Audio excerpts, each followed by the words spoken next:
You ready? Here we go. Oh, we're doing the Papa Top. 2, 3.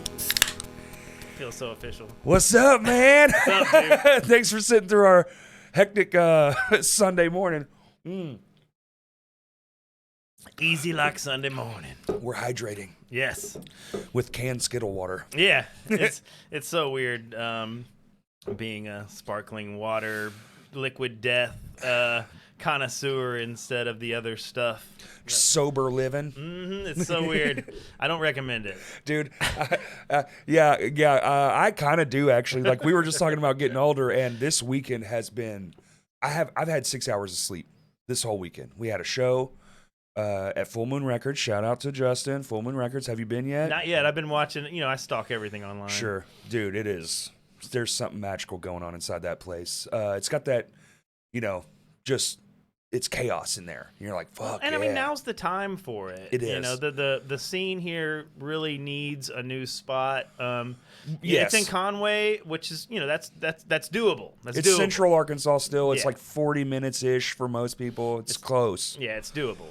If a place in Little Rock would open up though, about that same size, I mean, it would be a fucking revolution. And again, all over. I know there are people working on it. Dude, it's coming. Would be great. Yeah. It would be great. I mean, because as someone who's been in this scene, for 25, almost 30 years, it's never been like this. Like, this is the greatest thing to witness ever. Like, my heart is just so full of pride watching all this stuff. And, being a family man, I can't be as active in person, but I still watch it like a proud papa. Yeah, dude. I'm sitting at home watching all this stuff just like, fuck, this is great. Yes. This is like when we sweated blood and beer and crank for years to try to fucking get more than 40 people to come to a show. And well, you're part of the starting people. You're in that group. You're in the pack. Yeah. As it were. The first few. It's so weird to say that our underground music scene can literally everyone's still here. Yeah. Me and my wife were talking about that night before last. We're like, because Nightspake played. I'm playing bass for Nightspake. And, oh yeah, that's awesome. Didn't even know that until you posted that video. That's so crazy. Fun. Yeah, God, grindcore. But it's so fun. But we played with I Hate God and Soylent Green at Rev Room. Yeah. And so we've been playing with the dudes from Goat Whore since the late '90s because Sammy, the guitar player, was in Acid Bath. And Acid Bath played at Big Weasel Skate Park in North Little Rock in like '96. And then we've also been playing with the singer of Goat Whore, Ben. He was in Soylent Green, and they played in fucking Olive Street over by the arena. Yes. In like 97, 98, late 90s.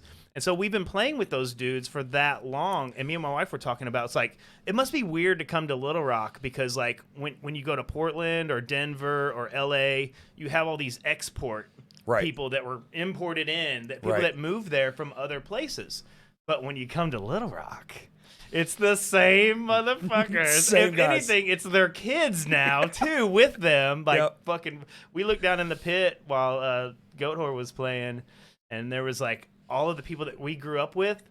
All of our kids were in the pit, fucking it up, like fucking smashing each other, like youthful energy. Like it was great. Oh man, there's a video of me at the Full Moon when they played. Speaking of that, like you just see all these children in this mosh. I don't know any of these people anymore. It's great. I go to a show and I'm like, this is all new faces. It's a fucking dream. And you can see me. The mosh pit is so fucking crazy. I'm peeking around the bend of a door like, holy hell. And we're getting to the age now where we got to really pick our battles when we get in. I got in with X at the Exodus show. Was probably the last time I was like full on in the pit. It was Exodus and Madman. It was way before COVID. It was like 2016, 2017. That's probably the last. Mine was at Rev Room. I remember it, and it'll probably be the last time ever. Rev Room, Norma Jean for Memphis. But it's that hard. song makes me insane. I think if I was to see Norma Jean, I know they come around all the time, and y'all are highly intertwined, but I think if I was to see them, it would be hard to resist, just because that's a natural love energy that they put out, and that's more tempting to me than like the burly thrash pits, like I want to get in and love somebody. I think if I am ever going to get in the pit, I want to like push people around, lay on people. I don't want to like I've never been into the hardcore stuff. the elbows and stuff like that. Or I'm just have bad luck. I always seem to be the dude that fucking catches the elbow or the leg in the sweep, fucking like face, unintentional. yes. You know, Yeah. like I always seem to be the person that's just like, I'm gonna get in the hardcore mosh pit, you know. And next thing you know, I'm laying on my back. I'm like, what? That was like 14 seconds. I'm already laying on my back. The mechanical bull of pitting. Yeah. I just don't have good luck in hardcore pits. I don't either, and I got out of it real fast. I tried it one time, and I was like, oh, that's not my thing. I'm gonna go stand over by the soundboard. You know, I'm just watching that evolve too. Like I remember it used to be, you know, because when we opened downtown, you know, that was the goal was to have a place where, you know, Dude, fucking crowds reign. The crowds are in control essentially, Right. And we're just here to build this platform to where the crowds can live. And you know, we had to like cover all the sheetrock with plywood because we knew what was gonna happen. And so we started seeing. It started small, and there would be one guy doing like the lawnmower start thing or whatever, and then one guy with the swinging arms, and everyone would just kind of like sit back and go, interesting, okay. And then it started being like 3 or 4 people or 5 or 6 people, and then it just kind of grew into this like culture of people doing these weird arm the windmills and swings this. You know what's stuff. wild too, though, is at that same time, I always think about things like this. We were talking about, like, it's weird how culture can find a thing, especially pre-internet, because all this stuff happened before any of that was a thing. And you would maybe through like a video at like, oh, they were at whatever fest in this skate park in LA, and like maybe it'll get to you. But at the same time that's happening, you go back and look at videos in a bigger city, especially on the West Coast and the East Coast, both the coasts for some reason, and they are beating the shit out of each other. Hundreds of people doing it already. Yeah. And it just sort of trickles into the middle America, you know? Yeah. It's like the big cities always find it first, and then it just goes like this. We're always years behind, you know, and, you know, we do it with just as much love and just as much passion, and we're innovative in our own ways. But how many times have you seen it to where you're like, I got this fucking idea for this music. I can hear it. It's gonna be fucking. It's gonna be unlike anything I've. Oh, it's already been done, and you know, quite Chicago. A bit too. Yeah, you're like, fuck, man. There's a whole subsect of this. Yeah. And now with the internet, you discover it really quickly. You're like, I'm gonna start a band where I take all these synthesizers and I plug them all up, and I make this like 8-bit fucking dungeon satanic. Oh, it's already been done in Portland. It's like that South Park episode. Simpsons did it, you know? It's already been done. Band names are the same way. Oh, dude, it's so hard. I was looking up band names the other day for, I do it for shits and giggles when I think of a cool one. And it was, I wanted something like Party Wolf or Night Wolf. So all of it was taken. Any wolf. Literally all of it. Wolf. There's no word that has wolf before or after another word that isn't already a band name. It's fucking crazy. But there is hope, okay? And I'll tell you, there some kids, some of my friends, their kids are starting a band. Hell yes. And guess what fucking name they landed on? Pig Sticker. Pig Sticker? And it fucking rules. It's like the best fucking band name ever. Pig Sticker. I love it. So they're still out there. You can still find them if you just hit the jackpot on the band name. I feel like you'd almost be better off just naming it a letter of the alphabet. We're Q. We're Z. Those you know, we're take it too. You'd have to do like a series of numbers and letters. I thought Hawk. Didn't realize Hawk was an 80s hair metal band. Yeah. And they're still around. Mm-hmm. And I was like, how? Dude, we had a band called Hellhawk that I played drums and did vocals for, and it was kind of like Motorhead. We used to play it downtown all the time. Shit, and some band reached out to us and was like, they're like, we're Hellhawk now. Like, you guys aren't a band anymore. We're using the name. And we were like, oh, we didn't even reply. We're like, good luck. Good luck with that. Wonder if there's still a band. I don't think so. No, of course not. One of those fucking Reverb Nation, #1 in the zip code of 19432. Yeah. Oh Lord, it made me out of breath. Yeah, dude, those were the weird days, man. Were the like the MySpace? Every band came after for. Oh, well, we've had this name since blah blah blah whatever. Yeah, and it's like, dude, that's when it like started. I think because for sure, because you would just roll with it. You'd be like, what are you supposed to do? Yeah, we're like we are. You know, like I was looking up the band name Dim.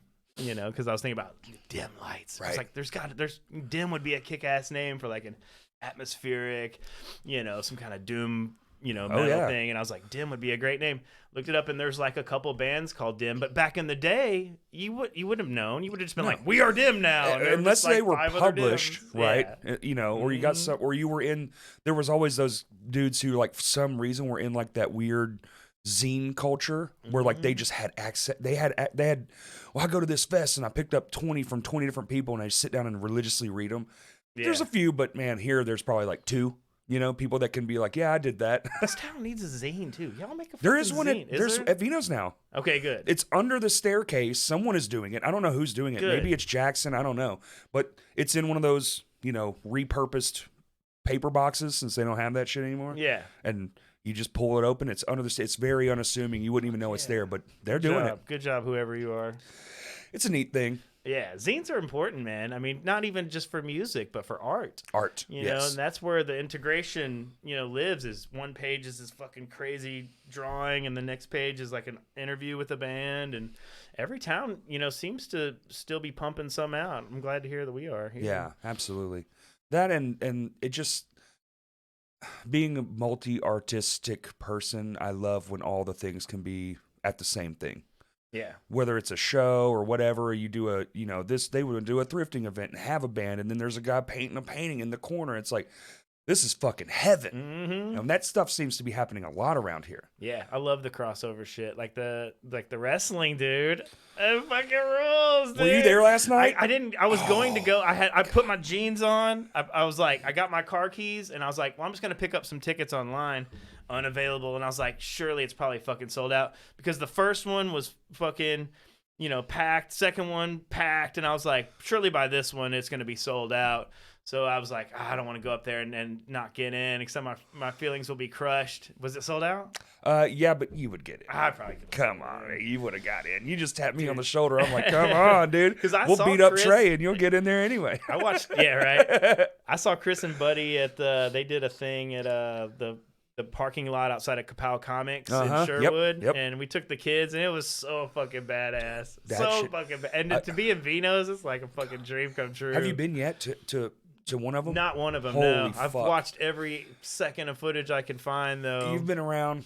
I'm telling you, and I've been around I'm on year 22 of this. It's the most punk rock shit that's ever happened in that punk rock venue. It is unhinged fuckery. Yeah. A guy got porcupined last night. And by porcupined, I mean they took a fistful of bamboo skewers, stuck it on his fucking head, and then punched it into his fucking head. And he stands up.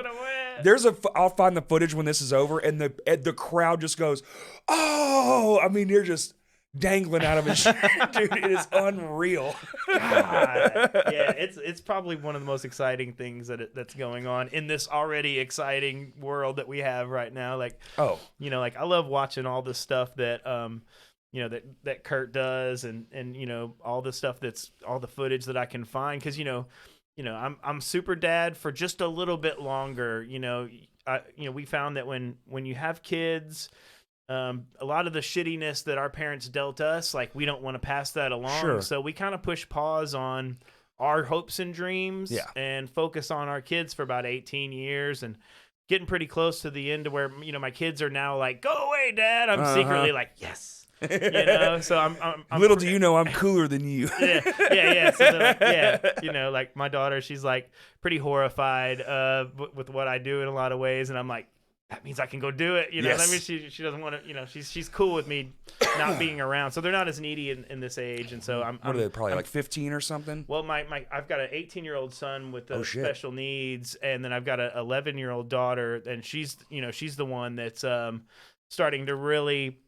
That pushback age. Yeah, like she was like, can I go to the show? And it's like, yeah, you can go to the show. She's like, and my wife's like, well, you should probably bring a friend so you have something to do. And I was like, I looked at my wife, I was like, we can't ask some kid to go to see I Hate God. How are we gonna explain that to their fucking parents? Hey, we want to take your daughter to a show at the Rev Room. Oh, great, who's playing? Goat Whore and I Hate God. I don't think Susie's gonna go to that one. So it's got to be interesting for her too, to be an 11-year-old kid, and her dad is fucking Madman Morgan, dude from Cop Sodomy. Like it's got to be interesting for her too. Chainsawing up floors and whatnot. Yep. Such a good moment. Mm-hmm. Sad moment, but good at the same time. That was fun, dude. Yeah, the downtown. What a way to close that. Shop lights, and just as DIY as it started. Yeah, we would have never guessed, because downtown actually started. Not a lot of people know how downtown came to be, and the reason is because we were banned from Vino's for life again. And, again is the key word there. We'd been banned for life there multiple times. And, we were fucking terrorists. So I'm not going to sit here and say that we were, we played by the rules. Right. We didn't. But, so Vino's would let us. So when we were loading in, like, Six Shine was playing at Vino's all the time. And Wake started playing at Vino's all the time. And we would load our gear up. And while we were loading our gear up, we'd roll up a couple of joints. Sure. And we would load in. And right before the set, because it was the same 30 or 40 people like we were talking about earlier. And before we would play, before the show would start, we'd light the joints up and we would pass them around. And everyone at Vino's that worked there, they were cool with it or whatever. They just kind of we hit it at first, and then it kind of got a little bit more lax with it. And there were other tensions outside of just the smoking weed and Vino's part. And it's just so funny because we were illegally, smoking. It was illegal. We were breaking the law in there. Yeah. And then one day they were like, "You guys can't be smoking weed in here." We're like, "Bullshit! This is bullshit!" and like we got into like this huge fucking fight with all the staff. And, like, it turned into, like, this fucking huge brawl. Oh, shit. It was, like, all the North Little Rock shit dogs versus all the staff at Vino's. And, like, Bobby Red is, like, grabbing motherfuckers and knocking them out. And, like, I remember looking up, and I don't remember who it was. Somebody from Vino's. I can't remember which one it was. Thomas or somebody is like, standing up on the bar because there's this fucking riot. Chaos. And he's, like, standing on the bar to not be in the fight. He's just like, get out of here. So that was the final straw. And what a funny straw it was to get kicked out for being mad about them not letting us smoke weed. Don't do illegal shit in our building, please. Yeah. How dare you? How dare you? I fucking hate this place. It's the only place we have to play, too. That's an escape park. Yeah, so we didn't have anywhere to play after shit. that because Vino's was the only game in town, pretty much, And so we tried, and we had all these bands coming through town, like all these like fucking kick-ass bands wanted to play Little Rock. And so we tried booking Scott Diffie had a place in the tattoo parlor off South University. It was so much fun. Fuck. Mm-hmm. I have so many good memories of the parlor. Sleepy Time Gorilla Museum played there. Look up Sleepy Time Gorilla Museum if you after this when you go look it up. But they played there. Like we had some really great shows at the parlor, and then CT and Alan Wells. They were like, Alan, man. They were like, we've got to find this place. We got to have a place to play. And we had some shows booked, and we're like, we got to find a place by this date. Right. And so Alan found the original downtown. It was open. It used to be the Hole and Art Gallery before that. And we'd actually played the Hole and Art Gallery once before. And so we knew the room, knew it was a great spot. And then so Alan and our buddy Jay, the bass player of Six Shine, got together with the legal side of things and the monies and the loans and the signing the papers and all that stuff. And CT was kind of the visionary. Right. And then once they got the place, then, I came in and offered to help. And so we opened it up and we had the first show there. And that's how it came to be, was we were kind of forced out. We forced ourselves out by being fucking maniacs. But so that's how it started. And the first show that you guys played there, I mean, I remember meeting you back there. Y'all were okay. So when you were coming on, I was like, I was having a conversation with Stan not that long ago. There's so many children in the music scene now. And he was like, yeah. And we were just kind of talking about, I was like, when me and you came into this, there was no us's. There wasn't these dudes who were like, dude, just do this thing like that. And then I got to thinking about it later, and I was like, actually, there was a couple of us's. There just wasn't as many us's. Right. And you guys were definitely fucking one of them. Because when you'd go play other places, man, I love Aaron to death, Aaron Hurley. Oh, yeah. I worked with that man endlessly. But back in the day, he didn't give two fucking shits about me or my band. Right. When we would endlessly, come on, man, Juanita's was like the dream. Oh, dude, that place was, the old Juanita's was the fucking best. And so you're just dreaming. All your favorite bands play here. Mm-hmm. But, dude, you, CT, Alan, every fucking time you needed somewhere to play, it was like, yeah, man, come on, shit, fuck it, who cares? I remember one time, Alan, he was just him there for some reason, but a show had fallen through, and he's like, You guys still play if you want. And it's the smallest show I've ever played. One person paid to get in the room. You would be surprised how many times that happened. Well, and and this is just good for the kids listening. That one person just so happened to be a journalist. And we still gave that person the same show everyone gets because that's just a personal, that's what you do. That's what you do. 1 or 100, baby. It's all the same. And got a dope write-up in the newspaper about it, Yeah. And that was the crowd that we acquired at downtown, like the people that just kind of ended up migrating to there, was a bunch of eccentric, brilliant minds. Like we met all kinds of crazy people. One night, Janet Jackson was playing at it was Alltel Arena, I think, at that time. The original. Yeah. And the guitar tech came into downtown and was just like fucking ended up like hanging out like for hours. And he just wanted to support the place, and he's like, "What's the most expensive thing in here?" And we had found an early NWA 12-inch single. Damn. That was like this rare like promotional only NWA record. It Probably was like some a radio giveaway edits or something, radio. Yeah, I was gonna say. And so we're like $300 for this NWA record. It was probably, I don't even know why we got that price, but he was like, "I'll take it." And he like just paid like without question, just because he was just like, this place, we had all it looked like this, we had all the flyers on the walls and everything, and fucking loogies and throw up everywhere. Beer fucking on like, everything. I love this place. And so he just like, so we always had like weird people coming in there. It just attracted, a certain breed of people. Yeah, and we would just be sitting in there just fucking stoned as hell and just like eating Wendy's, and the door would open, and you never knew what was going to happen when the door opened. Like people would just come in. One time this guy came in, and the Factory was right around the corner, and the Factory was it was a very cool underground gay bar that was, right around the corner, and it was very well established, and we always had a great relationship with everyone that worked there and all that stuff. But we also sold used stuff. So people would come in and they would sell us their records. They would sell us boxes of CDs or whatever. And this guy comes in with this like case, and he opens up this case, and it's all this like leather fucking bracelets and leather fucking, and as we're digging in, we're like, fuck yeah, fucking heavy metal shit, man. Like we're like digging in, we're like, ball gag, we're getting it was we're like getting interesting. And so like we're like, well, we definitely ain't gonna buy this ball gag, but like we may be able to resell some of this fucking leather chain shit. And like we're just so stoned in here, like, and I look up, and a buddy of mine, I'm talking to the guy, I look up, and a buddy of mine has got the ball gag in his mouth. He's like, this is weird. And I'm like, get that out of your fucking like and so clearly this person had stolen this case out of from around the corner and brought it in to try to sell it to us, and so we're just like, take it back to wherever you got it, don't be a scumbag. We didn't buy any of it, but that you just never knew in there, and that was because we tried to be a record store.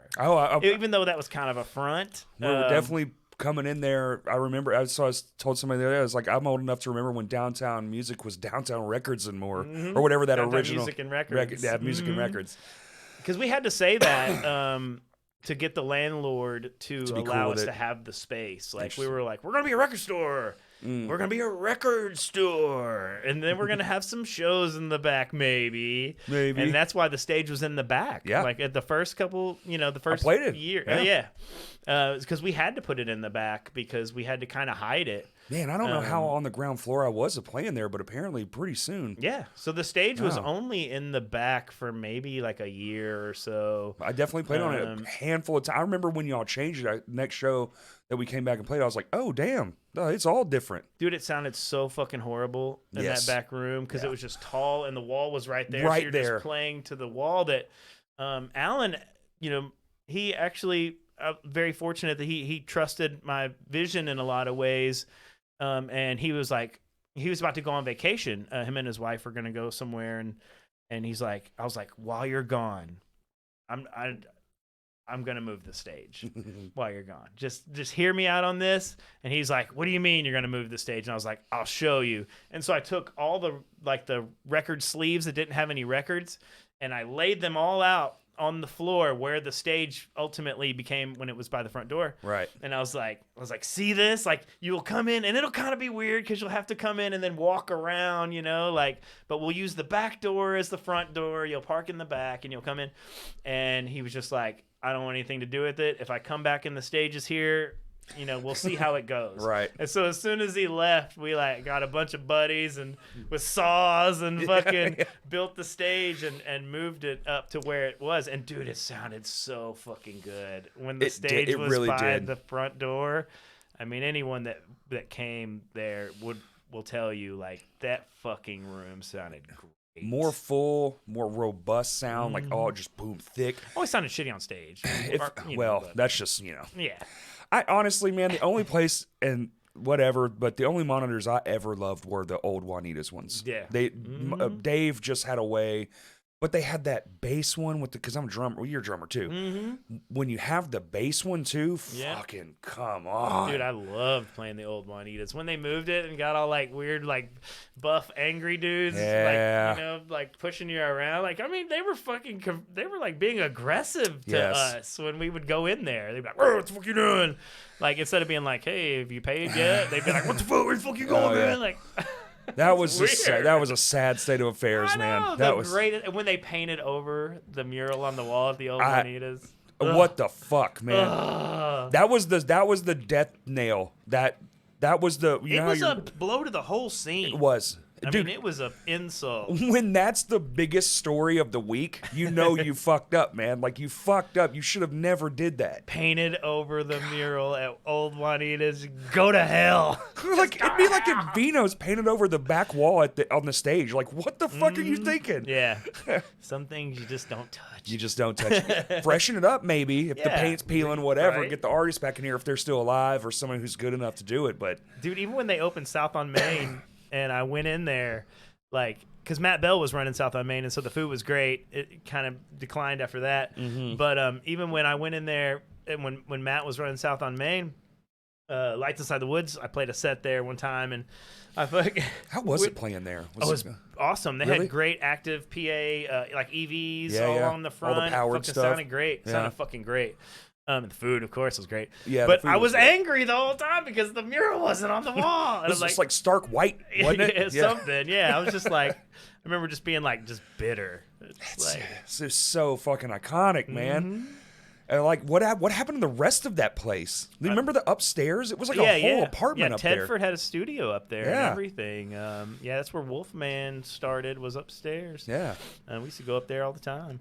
And it had that cool, there was a cool walkway to go into where the studio was. It was this wooden railing and it was awesome up there. I don't know what's going on up there now. It was so cool. Talk about vibes, man. Mm-hmm. You walk up there, you felt like a rock star. You're like, oh, rock stars have been here. And that back patio too behind the old Juanita's. I've seen motherfuckers blacked out, drunk, hugging, squeezing, falling, heaving, throwing up, fucking in the corner, hey man, pissing. Pissing. Those next days where you wake up and you're flash memories of the night before. Oh, dude. How many of those started on that patio, and then there's a couple flashes of Midtown. Everyone's past stories were you'd start the night here, go there, because it was all kind of at some point when it was really banging, going to multiple spots in a night was kind of just what you did. Yeah. Well, we're gonna go catch their set, and then we're gonna hop over here and catch their set. Go to Blank Generation. Oh, Blank Gen. Go over to downtown, watch a show, and then go to fucking Midtown or whatever. Another great punk rock thing that was it was just a moment in time, Blank Generation. You were either there or you weren't. Some of my favorite shows ever there. Yep. That was a great place. What an awesome time for music, because a lot of people, it seems like time has kind of narrowed the scope of what was really going on. you know, everyone was kind of like, well, downtown was the metal place, Blank Generation was the punk place, Juanita's Right. was the blues place. Right. But in reality, it was the complete opposite of that. Like, we would have a singer-songwriter at downtown or Dream Fast or something like that. And, you know, they would have like Blank Gen would have like a fucking metal band over there. Oh, you yeah. know? Like, or even like a pop punk band. They did a lot of that. What ended up becoming Mayday Parade, that's where I met those guys. And they were something completely different then, but it was like Taking Back Sunday, you know? So it's just like rock. And we would do that shit in downtown all the time. Yeah. You know, like we always had, you know, very diverse shows. And, you know, I'm going to be totally honest, you know, we were kind of elitist jerks at that age. You know, Sure. we're hungry. We're fucking doomed. Well, you know? and you were kicked Death out of the doomed. thing. Yeah. You're making your own stand. You're Yeah. like, fuck them and And- fuck this and blah, blah, blah. And there was a lot of rivalry, too, that used to occur from Little Rock and North Little Rock. Like, all the North Little Rock bands were like these scummy, fucking drugged out, dirty, stinky folks. And all the Little Rock side was a little bit more established. They took a little bit better care of themselves. They played a little bit more listener-friendly music. Right. And so, like, you know, they would always be very standoffish when the drugged out stinky kids would come over. And I mean, we all love each other. We're all from the same town, and you know, there was never like knockdown dragouts or anything like that, but there was, you know, Not till the end tension. there. Yeah. There was tension though. Oh, there definitely was. I mean, I'm in that group. That happened to me a handful of times. You definitely would have the crustier dudes, and somehow you got on the same bill, and there would definitely be some animosities and people talking shit. And, It's not like that now, is it? Oh, I don't hear it. Yeah, because I've seen people being like, you know, the scene is kind of divided, but I haven't seen anything. Of course, I'm not actively there as much. I'm anymore, sure but people, you know, just like anything, if somebody's doing better than somebody else, or maybe they'd wonder why their piece of the pie isn't bigger. But I mean, I was just hoping like, in a scene like this that everyone would use that to. Most people and are. especially after COVID. Like, I think the majority is far better than it was, because That's back in awesome. the day, it was very matter-of-factly, and it was more open, too, because people would just say the shit to your face. I remember playing, and I'm friends with all these people now, so I can tell the stories. Like, I remember playing with Janice Face. You remember Janice Face? You remember Wade? Uh-huh. I remember him telling me, like, you fucking suck. Like, in the parking lot. You remember the old parking lot of Vino's, the one to the left across the street? Yeah. Y'all suck, blah, blah, blah. And then we fucking crushed them, dude. Like, we got so mad, we'd be like, fuck you. And we'd just be yelling across a fucking street, like, no, you suck, fuck you. And we're supposed to be playing a show together. That's Yeah. insane. That would never happen now. I Yeah. would just pack my shit and It's leave. like actual like verbal Yes. confrontations in the parking lot. Like, why?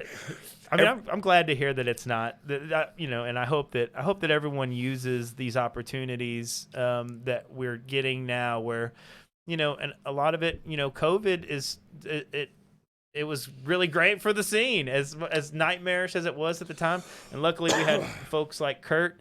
Fucking keeping motherfuckers in check. Like, dude, what you were doing during fucking COVID, Kurt, I know you're not on the screen, but dude, fucking, you're here with us, brother. And goddamn, you were fucking keeping motherfuckers in check, and motherfuckers were watching like myself and appreciate that shit. Like, that was fucking awesome, dude. Because, I mean, we were just trying to make it through, and It we were was all weird. we're like, let's just do what's best. Yeah. You know, and you had people that were like, "This is my living. This is what I do for a living." It's like, we're all fucking. We're all hurting, fucked here, You yeah, know, yeah. like let's just ride this out. You know, Figure it out. Let's do what's best for all of us, not what's best for us individually.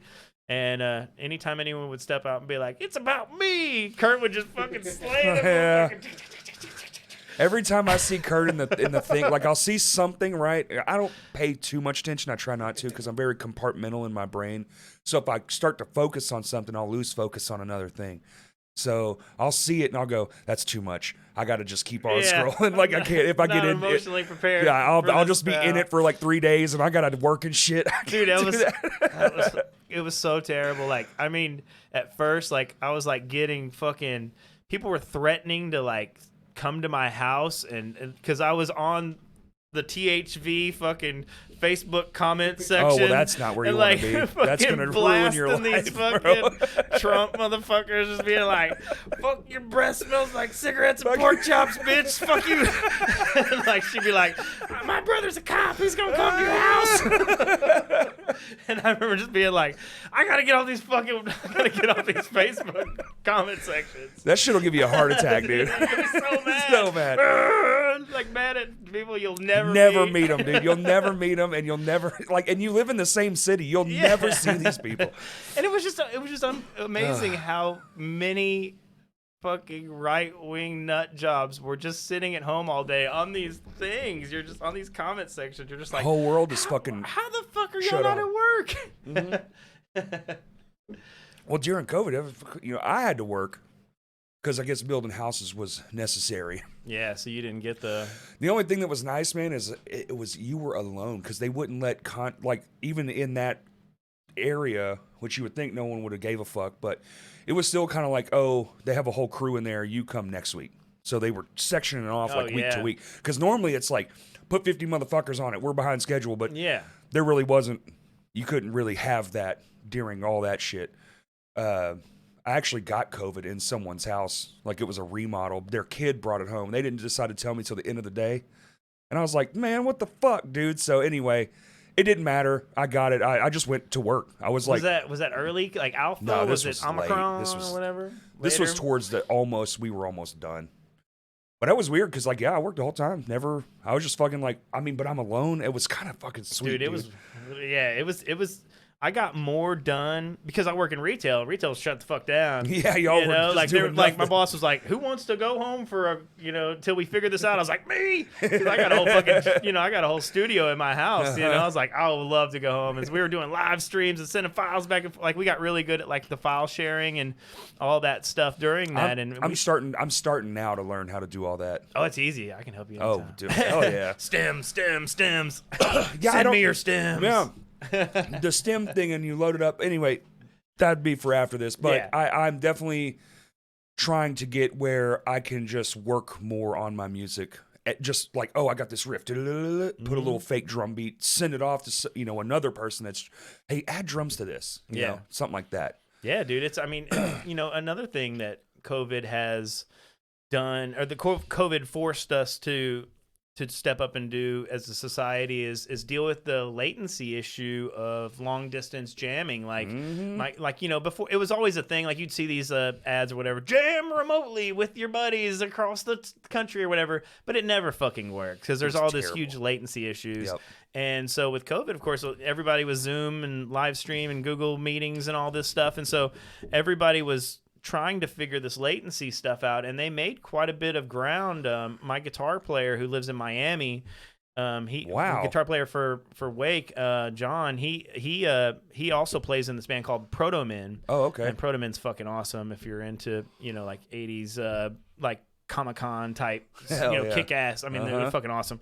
But they were able to jam recently with this app called Jamkazam, and latency is still, but you can keep it under 8 milliseconds or whatever. That's 8 milliseconds. That's very short. So that's it is a little phasey sounding or whatever, and so we're getting into some of that too. But him in Miami and us in Little Rock. What's the app? It's called Jamkazam. Jamkazam. But okay. So the amount of geography that you're trying to cover is a factor. So he's in Miami and we're in Little Rock, of course, and so there is it. Well, internet speed's probably a bitch too. You have to plug directly into the modem. I'm using the highest gigabits you can get. I'm using a MacBook Pro with a UA Apollo that has internal processor, so everything's super fancy, fast. Dude. Hell yeah. Yeah. So we're dialing it in, but that was another advancement that came out of all of the lockdowns. Is we gotta still jam. Well, yeah.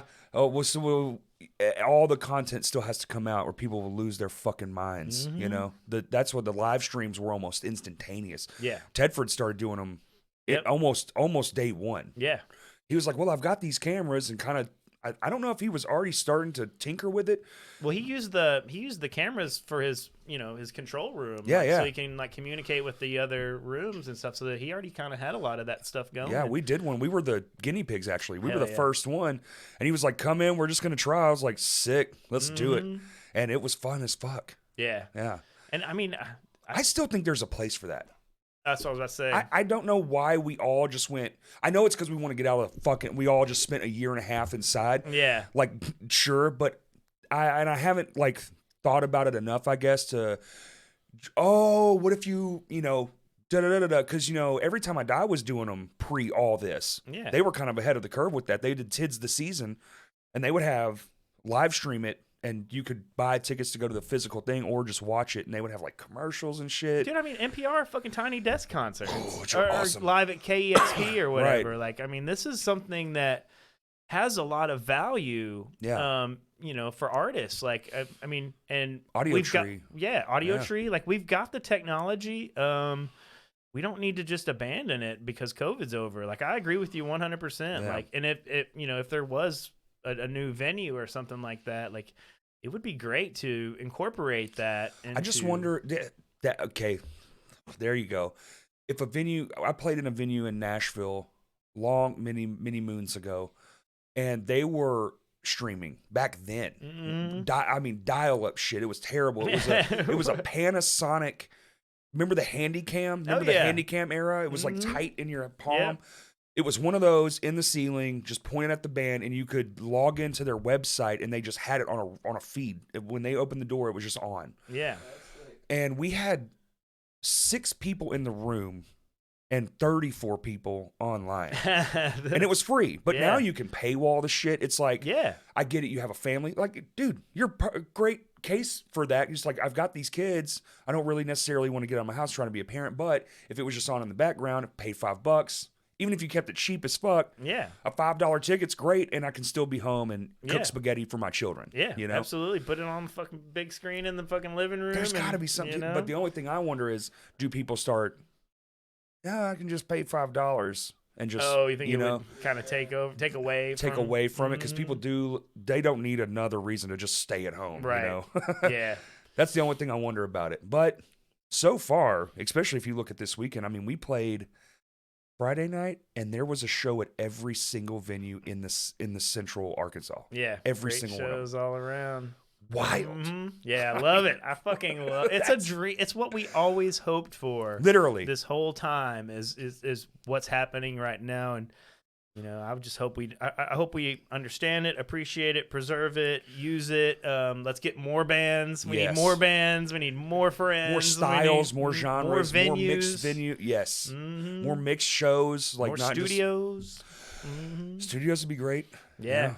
Dude, I found a killer studio out in East End, out in Hensley. There was this lap steel player guy in the 60s named Zane Beck. He invented the pedals, or the there's like these levers that go under a pedal steel. Yeah. And he like invented those, and so he's in the Pedal Steel Hall of Fame. He's from Arkansas? Yeah. Mm-hmm. And so he moved. Is he alive? No. So he buys a studio in 1984 in East End, right off the main drag there in East End. And gets this like super awesome studio, and then dies a year later in 85. And the place just kind of like, they had some engineers kind of come in and kind of try to run the place. Yeah. And then I guess the wife died or something, and they just sealed the place up. And so this place is like a fucking time capsule. It's so bizarre. They sealed up this studio from the 80s. It's got a 2-inch MCI tape machine in there. It's got fucking racks of digital gear. This is in East End? Yeah. I live like 10 minutes from East End. It's so fucking amazing. And so like it just sat there, and the ground kind of changed, and there was some water, and there's some drainage issues. They had a little bit of flooding in there. And then a friend of mine, Travis, that I've known for a long time, like his he got offered to somebody's like, hey, do you want to do something with this studio? And so they went in and they cleaned it up. They redid the floors, and they opened it up in 2019. Damn it, dude. Right before. Motherfucker, man. And so world shuts down, and this place is like fully ready to go.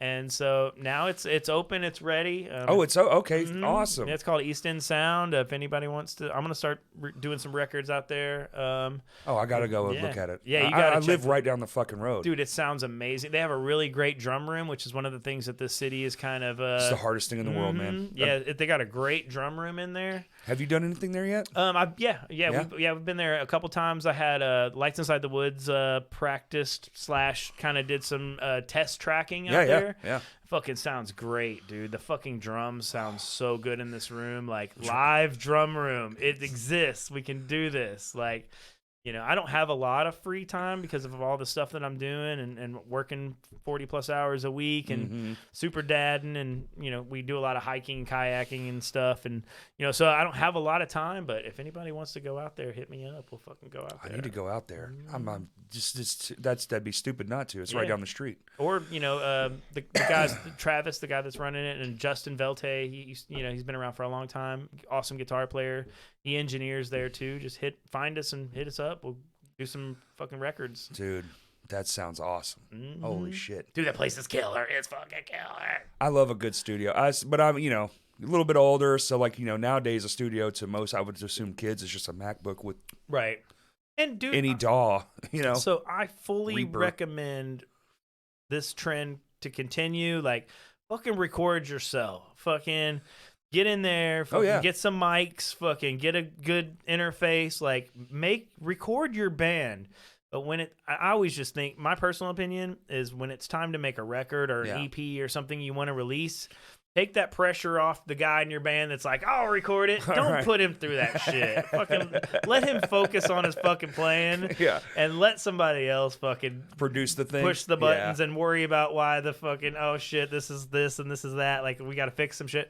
You know, don't, you know, when it comes time to actually release something, fucking go somewhere. It doesn't, you know, Tedford's doing great things at Wolfman. Fucking Blue Chair's still going. I know Darren's kind of, I think it's up for sale. Yeah, but he's phasing out his role, but the place is still there. Place is still great.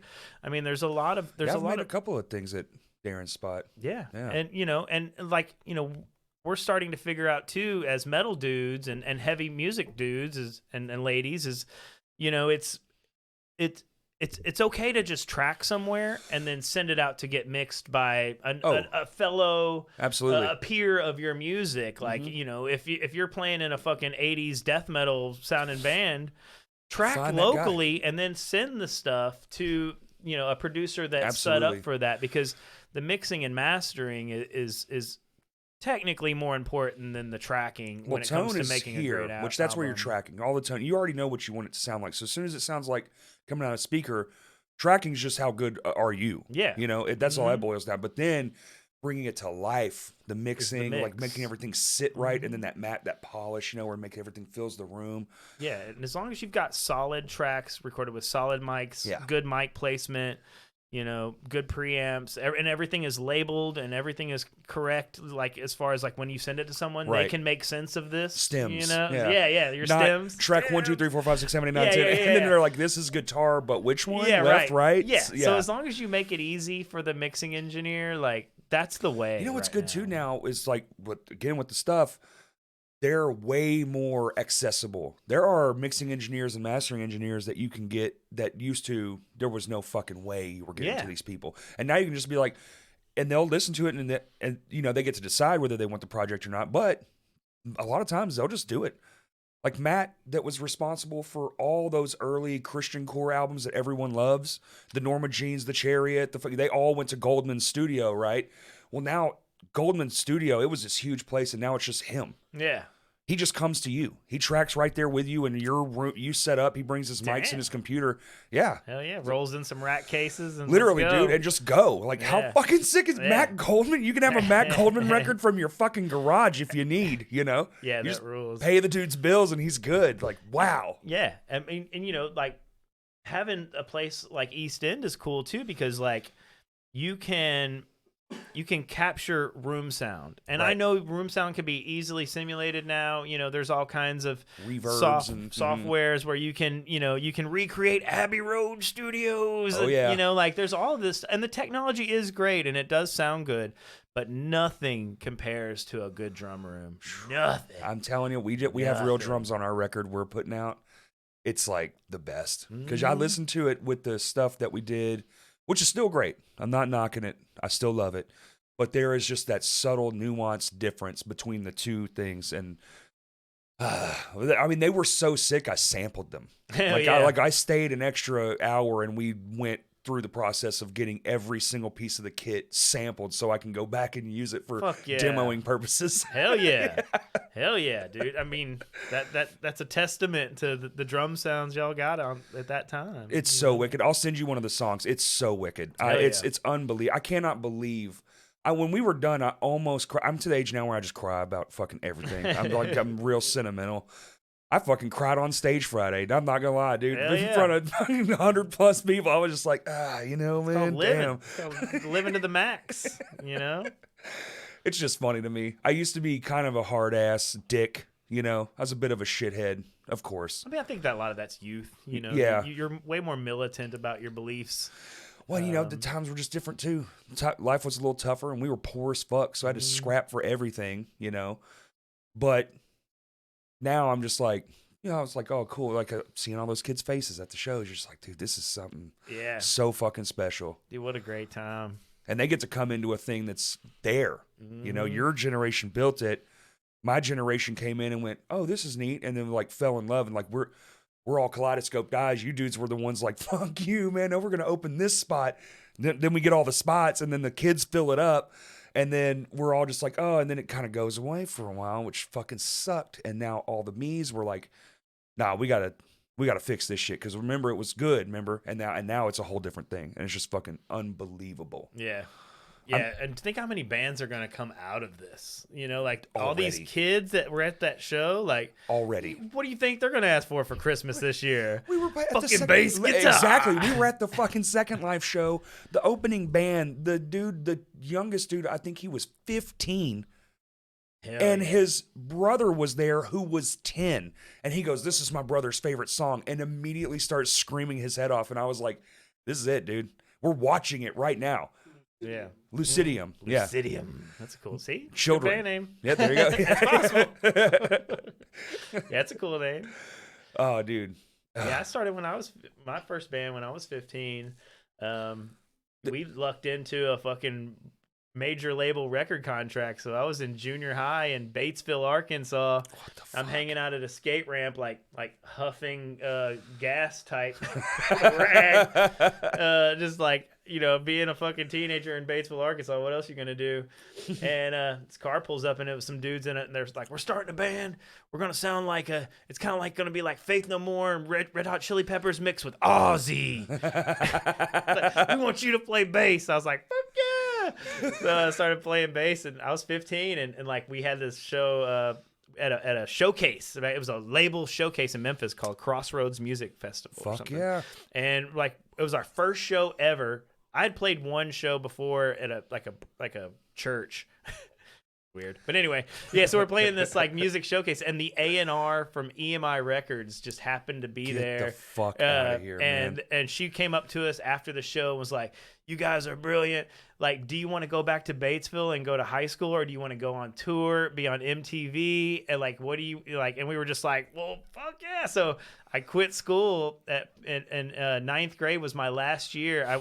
I walked out of ninth grade just like, fuck y'all. And hell yeah, Metallica dude. shirt on. Fuck y'all, I'm never coming back. That's a movie scene, man. left in ninth grade. We toured. We were on fucking Beavis and Butthead, Headbangers Ball. Yep. We were in the movie Mortal Kombat, and I remember. Had all this success, but the music was fucking horrible because we were kids, you know.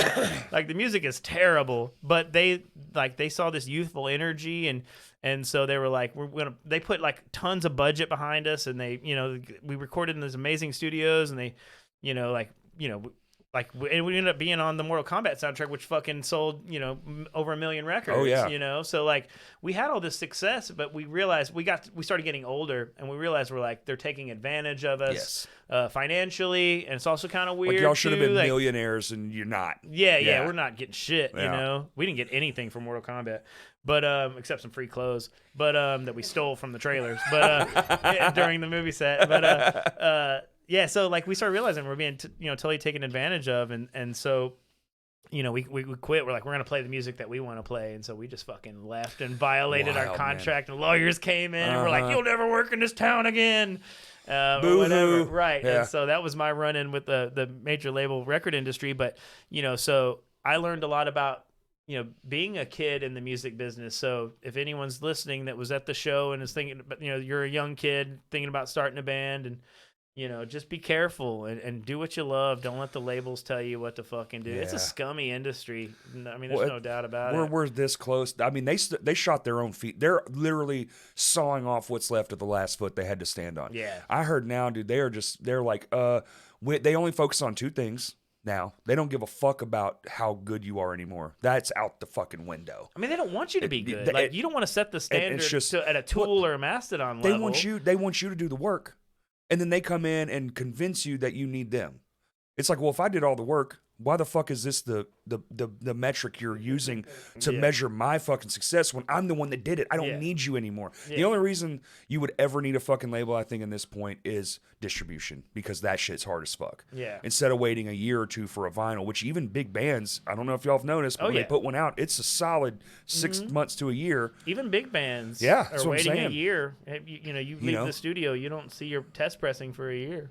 Well, that's because the Taylor Swifts of the world got to print out 40 million copies by tomorrow. Yes, and I need them by tomorrow. Yeah, and there's only 3 fucking pressing plants in the whole world, and I don't think there's one here. I think they're all overseas. Jack White's got one. Does he? Okay, so we got one. Yeah, that's not enough, and it's the #1 selling medium now. Yeah. So, yeah. Thank God. God, if awesome medium. Nothing beats opening up that sleeve, dude, and you feel like you're in the record. Yes, because it's all around you. On both sides. I mean, even the single sleeve, when you pull the insert out and you got that that big giant piece of thing you can hold on to. Imagine being an artist and working your whole life on this fucking piece of art, and then you sell it to a band and they make it this big on a thumbnail or cassettes or whatever. Yeah. Like now it's just like this little thumbnail. But at least cassettes could have the folds. Yeah, you could unfold. You could have about 10 of them shits. Love it. Dude, it. Oh yeah, the thumbnail era. But clearly people want the physicality too, because vinyls sell dumb. That's why all these people were putting. Taylor Swift wouldn't have vinyl if that's wasn't where the money was coming from, right? Period. Because that's how that industry works. So sell your record with the download code. That's all you need in this world, and some shirts. Make sure that's it. Well, t-shirts, and now they're $35 fucking now. Yeah. But I mean, there's a reason for that. Like trying to buy blank shirts to print on, like it's another challenge. Is it a shortage thing? I mean, it's just hard. Yeah, they're just more expensive. Okay. Whereas, we used to be able to charge $10 for our shirts all day long. I remember and we're up to $15 now. We may eventually I always try to be like, it's kind of like the COVID thing where you want the Kurt like heroes, I think we should all join together and we should all be okay with having to ask more for our shirts because we have to pay more for them. Interesting. And that's us as a society. It's not ideal. We don't fucking love it. We still wish we still want to sell them for $10. Right. And it does suck, and we don't like it either. I miss when a $50 bill was your food, your entry, the merch, it was the whole night. Yeah. It was like, oh my beers, God. Yes. Fucking. But I mean, now, if you want good shirts, you can't get them for less than $9 each printed. Hardly, right? You know? That's true. So you have to sell them for $15. 20, and that's even most people. I mean, most locals are $20 now. Yeah, and that's okay. We should support this. I think it sucks. You're selling it to me. Yeah, I mean, it's not ideal, and we hope it doesn't last forever. But well, it will though, because it'll just be the new normal. Yeah. It's like. Yeah, they don't right. have $30, but that's for a fucking record, man. Yeah. A record. I don't have any. Some people have T-shirts that are 40 years old, but I have a whole box of records, and some of them are 50 and 60 years old, and I can still play them shit. So, and that shit probably cost my dad $1. Yeah, totally. fucking. Yeah. So a modern record, dude, I would gladly even if it was y'all, and you say, hey, dude, buy this record, Terminal Nation, whoever, $40. Fuck yeah. Because I know I'm going to have this the rest of my existence. Yeah. For sure, if I want it. Which is dope, but I'm bitching. Yeah, I know. Bah, it humbug, sucks. Man. The cost of everything. This is the new thing. It just happened. It's like within the last few months, all the shirts are like $30 and $35 now. If you go to any website. So at least it's not like these artists being greedy. Like they're getting the same profit, but they're just having. I get it. I get it. It's just, and a lot of it too is, with the venues charging merch fees, you have to factor that in. That fucking horse shit. You know, like where's my soapbox? You know what? the show's getting dark fast. Jeff, just hold on a second. Let me fucking scream into the ethos. Fucking God Almighty, that one makes me insane. Yeah, it's ridiculous, and it's always been. I mean, this didn't just start like when we toured in This Europe. has been around forever. Yeah, when we were in Europe, it decades. was a huge battle because gas over there, you know, is insane. It's insane, People and they bitch charge about by the gas liter. prices here. Nowhere near, dude. Yeah, I mean Yeah. it's it's $200 or $300 every fill up over there, and it's insane. And so you're fighting that fight. A Coke is $5. You know, for like a 16-ounce Coke bottle is like $5. So you're paying all these like super high prices, and then you get the fucking venue being like, we want 8%, Yeah. or whatever. You're just like, Of the whole cost too. You can't even do like, well, I want you're asking for like, it costs us $6 a shirt to have them printed, so you're only going to get it what our markup. I'm only going to give you the 6% on the markup. You can fuck yourself. You're not getting the whole cost because you didn't put in on the 6. yeah. I'll tell you what, we'll do 15 for both, and then that way it's different. You pay me 15% of the 6, and you can take 15% of the whole. Yeah. How about that? That's ridiculous. Yeah. I mean, and it's just like y'all are making y'all's money at the bar. Oh, You and know how they're much making margin is in money, liquor? dude. Like when downtown, when we got beer first, right? Uh-huh. And that was That was a sweet day. greatest day ever. Everyone, When dude. we rolled in the keg cooler. Pabst as far as the eye could see, man, Yeah. and it was selling out every show. Yes. Fucking everybody had a red Solo cup. It was like, and they stunk. You know, dude, Solo yeah. cups just get so gross when they get hot in your hand. They're just like, the beer's just. But it was the greatest. But then we got liquor, Yeah. and once you get hard liquor license in a venue, I mean, that's where you go from. It's kind of like sound-wise when you get subs, Right. You know, it's like the Yep. same thing. It's like you are elevated to the next level of entertainment, venue. And so, like there is a ton of margin in liquor. So leave the fucking bands alone. Don't fucking cut into their shit. They make so much money on Yeah. that stuff. If I you've mean- worked at a venue, you know. But Yeah, it's the like, liquor is the fucking gold mine. And I know it's hard to run a venue. I'm not going to sit here and say that it's cheap overhead to run a venue. oh, There's a lot of it's costs. expensive. Yeah, there's a lot of cost. But at the same time, I mean, And then depending on the act, you might actually lose money, even if you sell out. oh yeah, But you just brought them in, but then you got that 30 grand you cooked up at the bar, So it's Yeah. like, you still made a lot of money, but they don't want to talk about that part. right. I've been definitely to some shows where I'm like, there's no way, there's no reason you should be stiffing bands. Like, because, a band will do, if you sell out, they'll do like, we want X amount more for every head you let in. Yeah. But the venue is never, ever, ever doing the right count. Yeah. Not anyone in the whole world is going to go.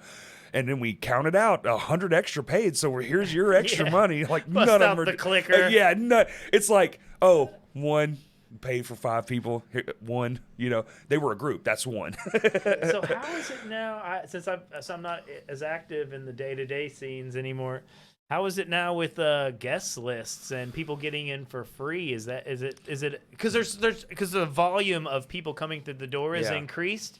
So is there more people sliding in, sneaking in, asking to get in? It's kind of the same as it ever was. one guest per member. That or like I feel like that's it's like the standard is like Still the standard? one. That's good. That's good. Sometimes, if you're a little bit more established and you're like, hey, my kids are coming or whatever, they're like, yeah, of course. Like, no one's going to charge the guy who's on stage bringing all the money in for his fucking kids to come in.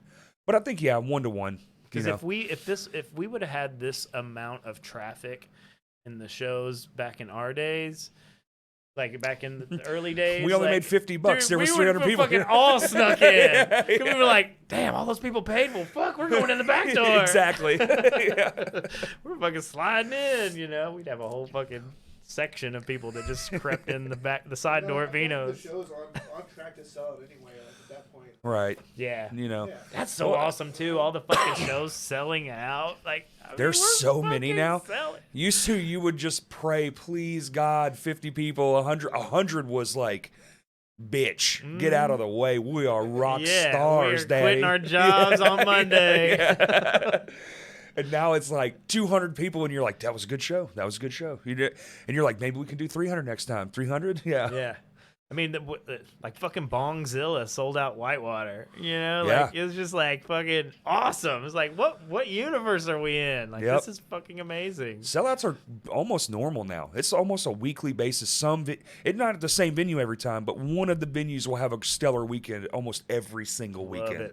Love it. We need a venue that's just a little bit bigger than Vino's. Yeah, we need one that's a little bit bigger and But one that's a little bit not too big. smaller. Right, Yeah. exactly. Yeah. That literally is like the conversation everyone is having. 3 to It's 500. Like 3 the to 5. second, like when we moved downtown next door. Yes. Like if we had a space that exact size. that's a perfect. And it's low. Like the visual is good, and the sound booth was in the back on the last version there, which was good. Like everything was. That was such a proper. Dude, that venue was perfect, Yes. man. Like I was the first to kind of dip out because I had my kid in 2004. My son was born, special needs, and so I had to like get a real job. And one time I was running sound, and I don't remember what was going on, just partying, being crazy. And next thing I know, I hear and my eyes open, and the first thing I see is my speedometer pegged. My hands on the wheel, and so I'm just like, come to, and the brrr sound is my wheel scraping on the side of the bridge going from Little Rock to North Little Rock over the 30 bridge. Dude. And so I was like, brrr, and I come to, and I'm just like, oh god, my speedometer's pegged. Oh god, so I let my foot off the gas, and I slow down, and I went home and just passed out, didn't give a shit, but the next morning I got up and I was just like, got my kid is in the, he's very young, and I was just like, reality check. I was just like, Dad almost died last night. So I called Alan. I was like, dude, I gotta take some time off. Like because I just, I'm not strong enough. I'm really good at making bad decisions, and I know that, and so I was just like, I've got to get out of here. I can't work in a fucking bar right now. We're too crazy. Oh, proximity effect, man. If I'm near it, I'm doing it. So for sure. I dipped out, kind of earlier, and then Alan had kids too, and there was a lot of stuff going on that not a lot of people know about because we had, when we moved into the big room next door, we had like undercover crooked cops come in. Same shit happened at the village. They tried to shake us down. They were offering us protection. Yep. And mafia style shit. Yes. Same shit at the village, and the that was same years two later. dudes. Probably was. They suck. And so the undercover cops came in and they were like, we'll protect you guys. And it was all this like this fucking dog whistling, underhanded, like, suggestive rhetoric. And so of course we were probably stoned as shit and just couldn't process this information anyway. And we were just like, we got to think about this. Like, come back some other time. Let us think about this. And so when they left, we were like, holy shit, we just got fucking bribed. That's like, we just got shaken the fuck down. Yeah. And so they came back and they were like, have you had a chance? And so we were like, we've decided we don't need protection. No offense. We love you guys. Like, you guys are so great. Like, the police department has been great.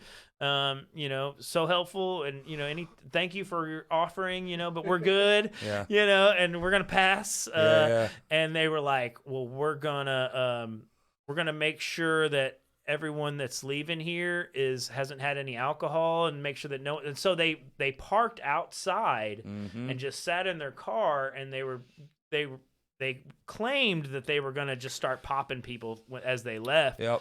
It only lasted for a little while, and I don't think I think it was just they were just trying to scare us further. Tactics, yeah. And so there was a lot of stuff like that, like that a lot of people didn't know. That was other reasons why we were like, man, we got kids that now. Stress you the fuck out too, and there's always the fear when you run a venue of someone's going to leave and after drinking and the drive and smash up and hurt themselves or somebody else, and a lot of stress running a venue. Somebody's going to get hurt, things like that. And it just got to the point where, everybody was just kind of like, okay, we've done this. We've built this legacy. Let's give it to Samantha and let her carry the torch over here. And so we worked out a deal, and she came in and took it over and did some great things there as well. And it had probably the best years were when she was running. God, how many fucking great shows were in there so at the many. end. I had so many. Dude, I saw so many like life-changing bands in that room. I mean, so many shows there. I went to so many fucking shows there. It was dumb. That's pretty much when I came into the scene was like right when Aside from Vino's, that's got to be the most venue I was ever in. Like Vino's probably takes cake now because it's still going. But at that time, I mean, I felt like I damn near lived there at one point. You're just always there because it's all the show, like especially the underground heavy stuff was all going there at that time. Yeah. For the most part, because the people who were putting it at Vino's now worked and owned downtown. Yeah. So it makes sense. And then also saw like 2 and years when Vino's also. did Well, they were trying to be a sports bar for a hot second. It was weird. Man. That was Yeah. a sad time. When the brewery first kicked in, Man, and the where they were brews and the they were putting TVs in the back. No, this was like I remember that. 7, 8. Like they were Yeah. like trying to get away from doing remember shows. It that. was sad as fuck. They're like, man, you're never gonna smell good back there. Yeah. Hey, listen, it's baked in, This buddy. is never gonna smell. Well- You're never gonna get fucking the people that go in the front and kind of like suck it up, and they're That's like right. the rich business folks. Oh, the lunch crowd. Yeah, They don't want nothing to do with it. No Nothing. matter how many TVs you put back. You there. ever get one of them trying to have dinner there and it's show night and you lock eyes and you're like, this is our time, pal. yeah. You know you fucked up, right? You should have went to Domino's tonight. Yes, yeah, right. Yeah. I mean, just think of how many times there's been like these, like probably the fucking richest people in the state or whatever. just Legitimately, sitting in there like fucking clothes they just bought and are gonna wear and throw away, and they're sitting there, and here comes some fucking scumbag falling in the door, on with a guitar. It's one of the one places you will see all walks of life. Yes. Yeah. Fuck yeah. From child to billionaire to drunk stumbling idiot, like it's all there. Yeah. That place is a people watching mecca. Yeah, I'm glad we were able to come back. I'm glad that last Lifetime band wasn't actually Lifetime. That would be so weird. Yeah, I don't know that would ever last. Maybe like a corporation where they can see you coming in with facial recognition cameras or something. Right. How did you start playing music, man? I'm interested. I mean, it was never Batesville, right? Well, it was never it was way before that. It was never a choice for me. Like, Really? some people, like I see these people that are like, I'm gonna take a break from playing music for a while. I'm like, that's an option. I'll no, die. Dude, you can do that. Like, no one told me. Like, so like some people have cancer. I am a musician. Like, that's my There you go. affliction. Like, it's almost like a disease. Like, I can't not do it. Like, it's something that just comes out of me like against my will. And I've been like that forever. Like, when so my mom bought me a drum set because she was a dance instructor. Okay. She taught like 50s fucking Charlestons Yeah. and The doo-wopper, twist. all this like stuff. And so she wanted a dance. She had a kid, and she's like, "You're going to be my dance partner someday. I want you to learn to dance so you can dance with me." And so there was always music in the house. And she bought this like toy drum set and set it down in front of the stereo. She put on Donna Summer. I think I was 2 or 4, somewhere in there, very young. And she sat me down at the drum set and put on Donna Summer where the beats real strong, disco. Oh yeah. And so she sat me down at the drum set to teach me to keep the beat so I would learn to dance. Ah. And so How I about was that like rhythm? digging these Teach you rhythm drums, for Mom. dance. Not so much, yeah, Damn. so not so much into the dance, but I'm digging these drums. And so I started then, and then just immediately, I mean, as young as I can remember, I was fascinated. And I had my aunt had a Kiss 45. It Nice. was Calling Dr. Love on one side and Beth on the other, I think. And so she's like, I'm probably 7 at this time, and she's like, check this out. Like, there's this band called Kiss, and they dress up in makeup, and she's like describing them, and That must have been life-changing as a child. yeah. And so, of course, my mom at that time, for some strange reason, she still thought she could save me from this dark call of heavy music. And so she took the Kiss record away. She was like, that's evil. You're not ready for that. You're only 7 years old. They talk about sex. They talk about sure, yeah. liquor, like drugs. Like, you're not ready for this world, young Jeff. And so she hides the record up in the top of the closet. And as soon as she went to work, I stacked up all of the dirty laundry and climbed to the top of the closet and got the Kiss record. And I mean, it just evolved from there. I started as soon as I remember the first time I saw a Rickenbacker bass in a music store. I was taking guitar lessons around that same time when I was like 8 in this place, and I saw a Rickenbacker bass, and it was like I did the temper tantrum thing where I like fell on the ground and was like, I'm not leaving without it. Like that my grandma had to like pull me out physically because I would not let go. I couldn't get away from this Rickenbacker bass. And so it's always just been something that I've always done. And I started. That's a gravitational pull, man. Yes. I got a guitar when I was for my 13th birthday. So I was, dicking around with music forever, and there's that weird age where I want to be a skateboarder, and you don't. What am I? You don't know what you are. Yeah. And so for my 13th birthday, I got a guitar for Christmas, and my neighbor had a guitar, my next door neighbor, and I was just like, this is cool. And then my parents took me to see Alice Cooper. Hell yeah! And The Cult opened up. And they did it was in a theater, and we were at the very front of the balcony, and so the bass player for The Cult did a bass solo, and while he was doing the bass solo, the theater felt like it was going to implode, and it felt like the balcony was going to collapse, and it was terrifying. I was terrified. And I'm 13 years old. I think I'm going to die in this theater because the bass is just like. They used to just pump the bass so fucking hard, and it felt like it was dangerous, and so I was like, I want that. And so I took my guitar and I was like, Mom, I need to trade this for a bass. Like, I want to do that. And so I traded my guitar in for a bass, and ever since then it has been all I've done. Makes sense because a bass and drums, that's the same instrument in my mind. Yeah, I'm not a drummer, even though I played drums, in Wake and been playing drums for 30 years. I'm not a drummer. That's not what lives inside here. Right. I'm a bass player, but my drummer that was in the major label band, he had some social anxiety stuff, and he's like, I want nothing to do with this when we broke up. Right. He's like, do you want to buy my drum set for like $200? And it was fucking Pearl, same Rockstar 2 Deluxe, same kit that Dave Grohl and Lars uses, same exact series. Those big long lugs, the wrap. Yeah, so he sold me the whole kit with cymbals and everything, hardware for $200. Damn. And I was like, so I bought that drum set, and I just started, smoking lots of weed and just experimenting with it. And ended up like learning to play somewhat, but we were still in Batesville. We just quit the major label band, and we didn't really know what we were going to do. And so we started driving to Little Rock from Batesville to see Sick Shine, Living Sacrifice, Crankbait. Like we would drive to Vino's and see these like fucking insane pits. And just like it was circle pits back in those days. Like when Living Sacrifice or Crankbait or somebody would play at Vino's, it was an actual circle whirlpool style pit where everyone would just run in circles, and it was fucking amazing.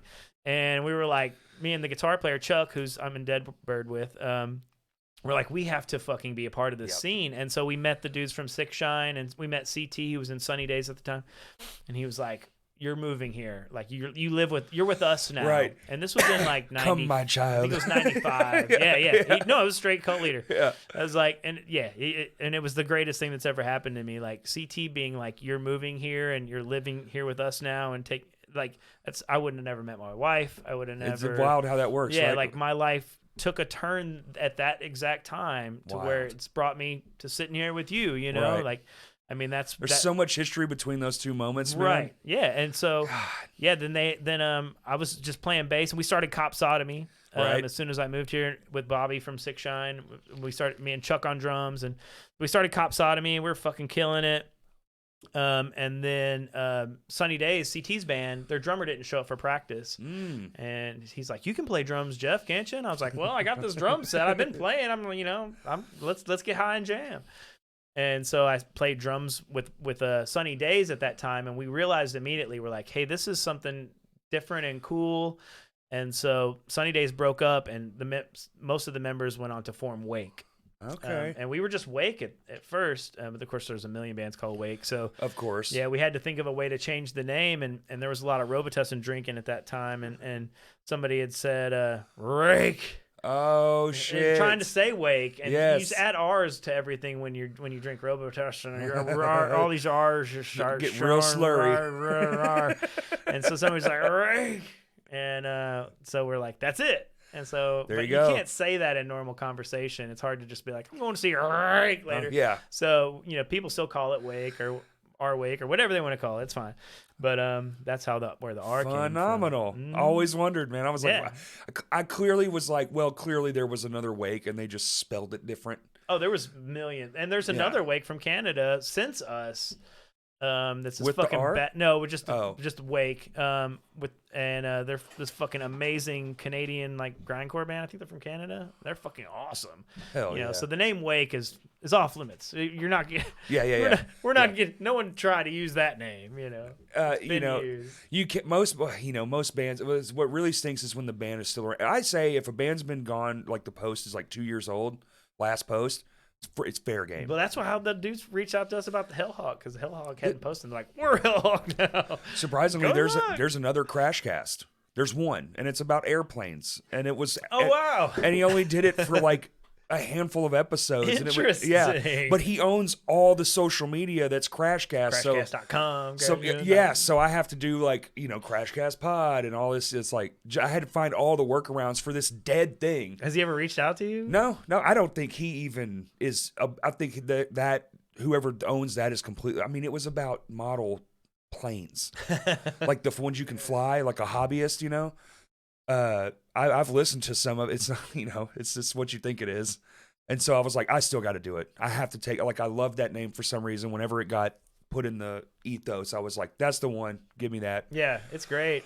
And, I've been, since y'all started, I put my toe in the water, listening to episodes. But when COVID hit and the lockdown hit, because I have a special needs kid, we didn't know how COVID was going to react to him. And so I stayed home and protected him. I was like, well, I'll stay home with Charlie. And, my wife, she continued to work. And so I stayed home for 7 months. And so a lot of what kept me occupied was Crashcast. I would just sit there and just like put it on in the morning and, as I'm making coffee or whatever and getting the day started, and so I spent a lot of time watching Crashcast. That's awesome, during man. 2020.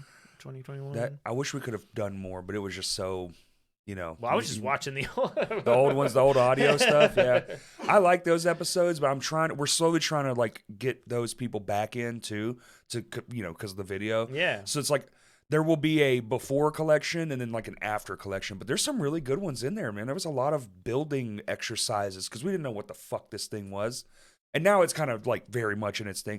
Just find interesting people. Doesn't matter what they do. Anyone can have a conversation if they're interesting, if they got something to talk about. And it's mind-blowing how many people sit up after one of these and they go, wow, that was quick. Yeah. I love this long format. And, it's the complete opposite of what is the norm now. Like, there's all these like hyper edits now where everything's 6 second, like this rapid fire editing to where like they take out even like the spaces and breaths and everything between the sentences. It gives me anxiety. It's so and it's bad for us. Let's be real. All of the rapid fire stimulations, the TikTok, the YouTube shorts, like there is legitimacy to the damage that does to I have kids, 100%. I see it. Yep. Like my daughter's when she's fucking watching TikTok, she's a fucking asshole afterwards because it's that same stimulation. Yep. And you don't want to break away, and so when it's like time to do your homework, it's like fuck you, Dad. It's just you're so in that monster. You're in it.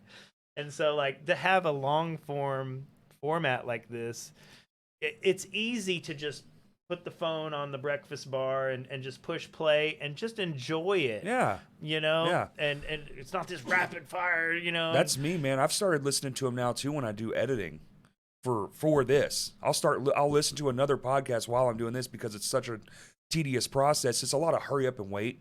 So I have to pause it every now and then, do an edit, whatever, and then, for the audio, that's the only thing we edit on here is just adding like the theme song and then the cuts at the end. I mean, fuck yeah. But bouncing all that down, you're like, all right, that's 20 minutes. Let me, just pop on. I love the comedy ones, which a lot of it has seemed to drift into that. It's like storytellers, crime, and then like two comedians talking. Yeah. Which is good, but then there's the long form, which is more what this one's modeled after, the original podcast, where it's just 2 or 3 people literally just shitting around. It's the most fun. Yeah. And for some reason, my brain is like, I love this. Yeah. It works. It fucking works. Yeah. In the early days, we were trying to I had Chris Doan on, and he brought his pedal board. And we would just go, and I would be like, "What's that sound like?" And he would do it, and that's like on a podcast, which is cool. Damn, I've never seen that one. It's good, man. I'll And look that up. I was like, "Well, what's that pedal do? What's this pedal Is it do?" video? No, it's not. Just audio? It's just audio. Dude, I would love if we had the technology and the money to have this part of it, and then like, you know, dude from Wake's in, and then we walk out to another room, and it's like, do one acoustics track. We're gonna track it and put that out too. Yeah. Multi-content, you know, use this to help fuel this and whatever, and it can be like its own series also. Yeah, and I heard you say on a previous episode too, like, you know, a studio would be perfect for that, but the overhead. Is just insane. Studios have to make money, and Yep. it's. But if you had a studio like that, like, I mean, that would be ideal to have a side room like this, and then everything set up like Daryl Hall. Yeah, Daryl Hall from Hall & Oates. He's got I can't remember what it's called, but it's awesome. They do that. Yes. Like, you sit down and talk with Sammy Hagar, and then go in and play Maneater. I've seen that. Whoa, like, where'd you go? Some version of that, like a lower down version. But it's like one of the things where it's like, we can look for investors all day long, but you have to the growth model, and then by the time you get the growth where someone's going to invest, why even take an investor?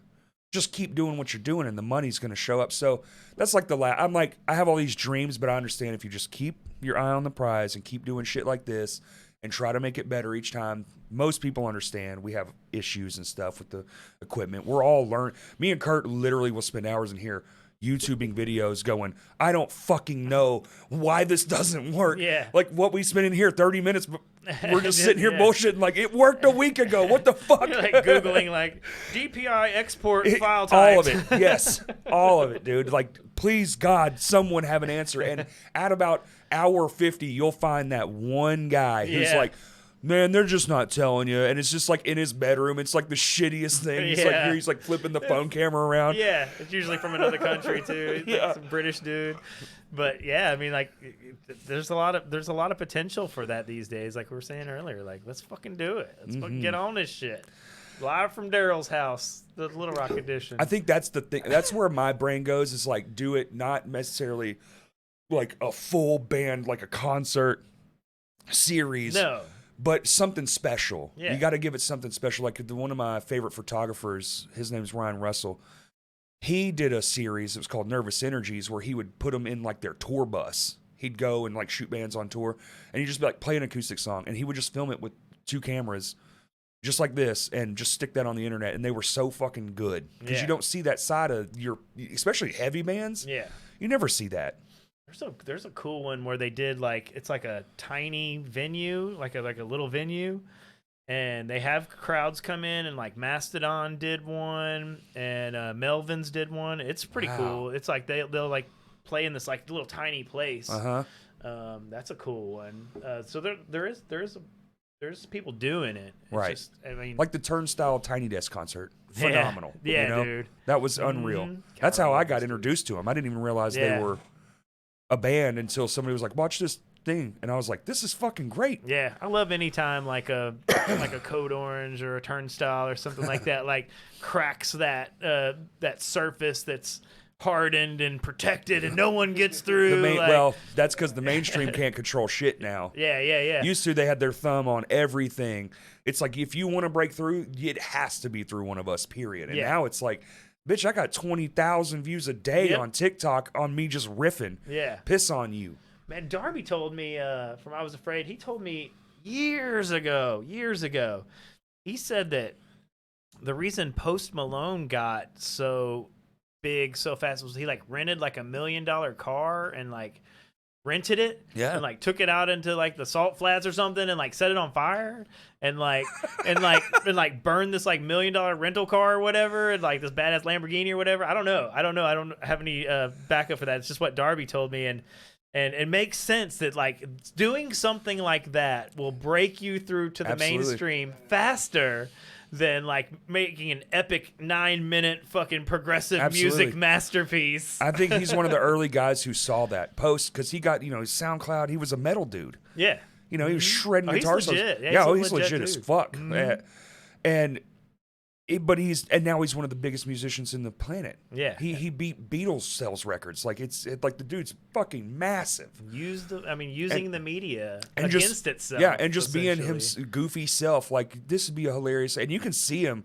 He's a goofy dude, you know it. Yeah.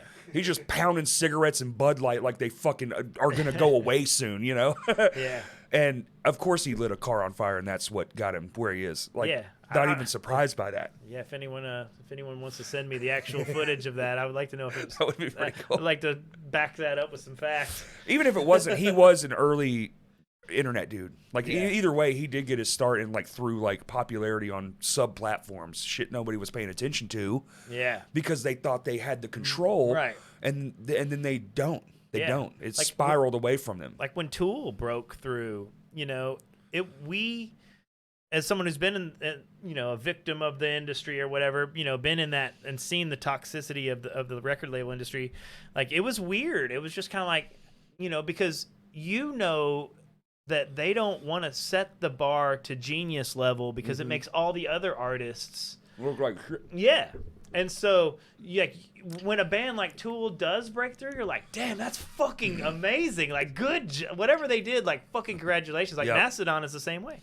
When Mastodon broke through, it was just like, I know exactly what you're talking about. Yeah, it gives you hope for the scene on a large, big, massive scale. I think that's why in the thousands, underground music became so big.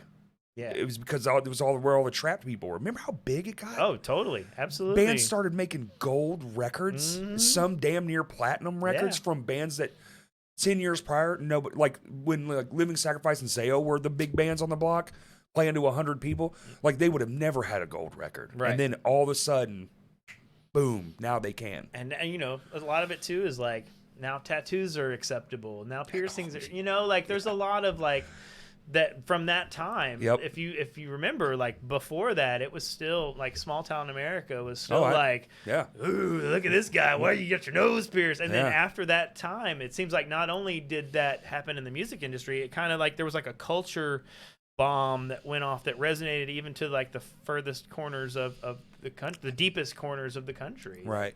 There's a lot of social norms that were destroyed. Almost that time. instantaneous too. Because I came in right at the end of all that. Like I had tattoos and I didn't even have that many, but it was very like scoff. Oh yeah, totally. Like my grandma, I love her to death. Saw her one time. I had one tattoo. I think it was this one, and it's freaking look, dude. It's Jesus. You got Jesus. Come and on, she Granny. was like, she's like, running out of room, aren't you? Like what the fuck? What a weird response. Yeah, I got my first tattoo that I got. I was 14. I got it in a trailer. Oh yeah. In like as small as like a town outside of Batesville, in the back room of this mobile home. Oh my god. And at like 3 a.m, like everyone's just like methed the fuck out. Every light's on in the house. It's like fucking as bright as the sun in there. And they're like, he'll give you a tattoo in the back room if you want one. I was like, well, fuck yeah. Hell yeah. I go back there and I pull on my leg. He's like, what do you want? I was like, upside down cross. Yeah. And so I got this upside down cross on my leg when I was 14. And I went in a home meth dungeon. That's in a meth amazing. Trailer. And I fucking go home. And so the next day, my mom's like, she sees it. She's like, what is that? I was like, I got a fucking tattoo, Mom. She's like, go show your dad. And I was like, okay. So I went. I was like, hey, Dad, check it out. It's my stepdad. He's cool as fuck. He's a Native American dude. And he doesn't say much, but when he does, it's fucking brilliant. And I pulled up my pants. I was like, look, dude, I got a tattoo last night. He's like, did you show your mom? I was like, yeah, I did. He goes, what'd she say? Said to come show you. He's like, okay. I was like, I win. That's it. Yeah. 14-year-old with an upside down cross tattoo, just totally fine. Just totally won the battle. Now it's That's a wild ass story, dude. Yeah, I still got it. It's terrible. It's all blue now. Yeah. Oh, dude, them old inks, bro. And he was probably using a Bic pen or some shit. Yeah, just piling it out. Yeah. Yeah. Oh, thank God they've come so far with tattoos. The Dude, inks and stuff now. I mean, man, they're just so permanent and so pretty. And like even now, like even in the most recents with the AI and stuff, like the actual art creation now, like I mean, it's literally like I can't imagine the luxury of working in a tattoo studio now, because someone will come in and be like, I want a cowboy riding a taco rhythm. Type it in, man. Taco, horse, cowboy, whatever. American flag. I didn't even think about it like that, because a lot of times, like with this one, I had to, and Chance drew this by hand. That's beautiful. Because it's just the idea. That's fucking great. Yeah, you get it. It is very, like, symbolic. They live. And it's just like, I was like, I want this idea, blah, blah. It's from this old movie, this, that, and the other. And he's like, okay.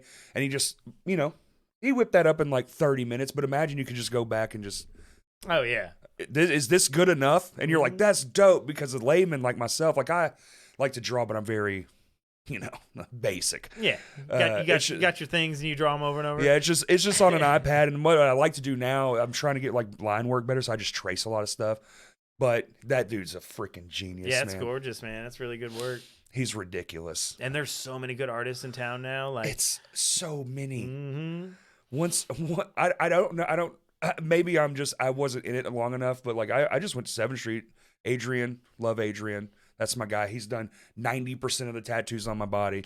But when Judd worked there at 7th Street, was all that era. Mm-hmm. Judd did that one, my Thursday tattoo. It's holding up great. Yeah. Red's a hard color to keep. That's what I'm saying. And even then, this was better than like you get the older guys that would have to, and they're just like, they're almost gone.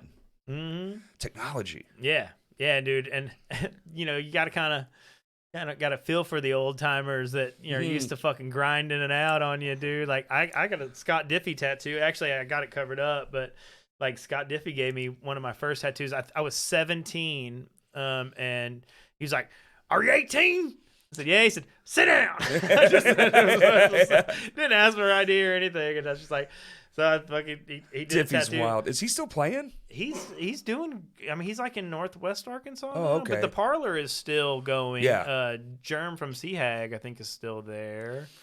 But he's still fucking churning away, man. Awesome.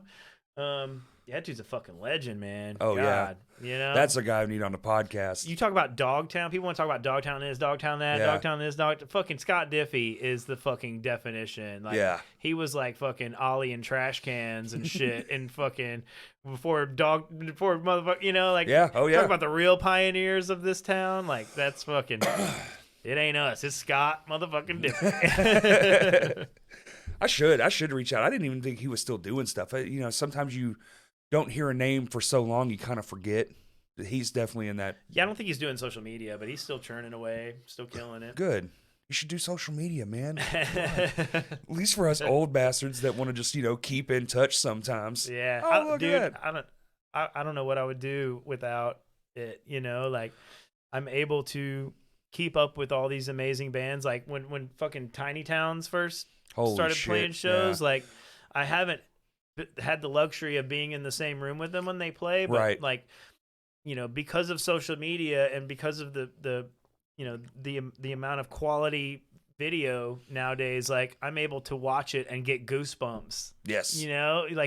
Like anytime a band gives you goosebumps that you're watching on Facebook, you're just like, fuck yeah, this is the future. Yes. Like I haven't had a band like hit me that hard on a phone in a long time. Like that shit is fucking. Are they still jamming? Yeah. Now they're playing June 16th at Full Moon Records with some bands, and then they have another one that's unannounced. That's I gotta catch coming. them. Yeah. So we're playing with them, the Punks for Paws, which is June 17th at Vino's. Hell yeah, that's coming up quick. Yeah. That gets announced tomorrow. Hell yeah. Dude. They're so damn. Them and Zashed, honestly. Zashed is the new heavy kids in town. I haven't seen them, but like their drummer's like super phenomenal, right? Dude, they're so vicious. They're children. Yeah. And you're like, oh, holy sweet fucking Lord. When you watch them, you're like, who the fuck was I near? Somebody, you go stand by the sound guy. It's all the old dudes like, oh man, look at that. Yeah. So whoever was near me, and I was like, we weren't this fucking good. Whatever they've got, like we didn't have. We were good for the time, but just having access, dude, the access thing. Yeah. It's like social media. I hate it, but I love it. It's like the worst double-edged sword of all time. Yeah, absolutely. You nailed it. But the access that they have. You see it. You see the good in it when you see things like that. When you see a 17-year-old kid who is annihilating a fucking room and has the confidence and and he's played 2 fucking shows in his entire life. And he's just, what's up, motherfucker? And blah, blah, blah. And just go into this vicious ass song. And you're just like, fuck, what the fuck? Yeah. Like, we're just now on that tip. It's been 15 years. Yeah. Yeah, dude. I mean, I've been playing with, self-taught, fucking did the best we could with what we had, It's not what you got, it's what you do with it type jammers forever. And it wasn't until I started doing Madman with Jared Ives. There you go. When Jared Ives came in on drums and was like, I'll play drums for Madman. Like, he was the first person that I jammed with that, I mean, he worked so hard on his technique. He's incredible. incredible. And he's fucking incredible. But he was one of the first people that I've jammed with that has come... That learned in that age of the videos instead of, because we used to have cassette tapes, we had books. You have to, what was it? What was it? Learning by Yeah. ear, but like now with YouTube and stuff like that, like you're able to just fucking watch it and learn. Dude, you can learn so much faster. And I see so many videos of drums where someone will go da da da da da da ka, psh, speed it up a little, and they'll like that's a whole story, it. and they just go through it, and by the end of it, I love it. and you're just like, oh, okay. Even for myself, that's great to know because I didn't know that technique or whatever it is. Yeah, that's still one of my, like, if I was to list my hobbies, it's like, because music is not a hobby. It's a life thing. Yeah, it doesn't qualify as a hobby anymore. But like, I like kayaking and I like watching grindcore drum videos on YouTube. To write that out. That's who I am. I love. I'll put that in the description. Yeah, avid kayaker and grindcore drum video enthusiast. I fucking can't get enough. Like, because I've always been on a quest to find the most extreme musicians on the planet. Like, that's how I found bands like Origin and Cryptopsy and like all these musicians that like the drummers are literally just on full throttle, unbelievable speed. And then like the dude from Dark Funeral now that's like even faster, and like there's this like race to the top. I don't know where it's going to end because God, at some point it's just going to become white noise. But to me, when I listen to it, I'm like, I can't. This is just math machines. Yeah, it sounds like we're just robots, But I mean, crazy. When you're in the room with it though, it's much more user friendly than when you're listening to it on a recorded version. Because at some point it's just, I mean, how much can you really take of that in your brain without going insane? There are some people that are already insane that just do that to themselves all day. Well, live you have the atmosphere. There's people around. Yeah, but like seeing Origin, when Origin played at Downtown that time, like there was probably 40 people behind the stage watching John just locked in.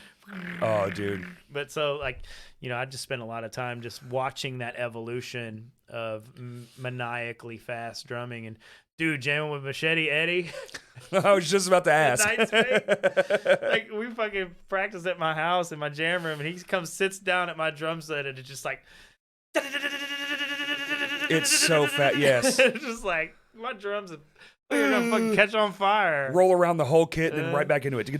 He's the fucking greatest dude too. Like, we're just so fortunate right now to have so many amazing musicians doing so well. And yeah, I mean, what a great fucking time. They're all good at something, like something, the acceleration of it too, right? Oh yeah, like they excel at it to a level where you're just like, fuck, I'll never. No, but I like that because it's like I don't want to be able to do all the stuff because that's fucking crazy. What am I going to do? Just do all the stuff all the time? That's nuts. Yeah. You're going to drive yourself mad. I want to be good at like 2 things. Yeah. Hire your friends. Right. Get them to come in and do the thing or start a fucking band with them. Absolutely. Yeah, I've been really fortunate. Jam with some amazing drummers. Tino from Epoch of Unlight. I jammed with him in Ash of Cedars. It's a black metal band I was doing. Jared, of course. Fucking jam some amazing drummers.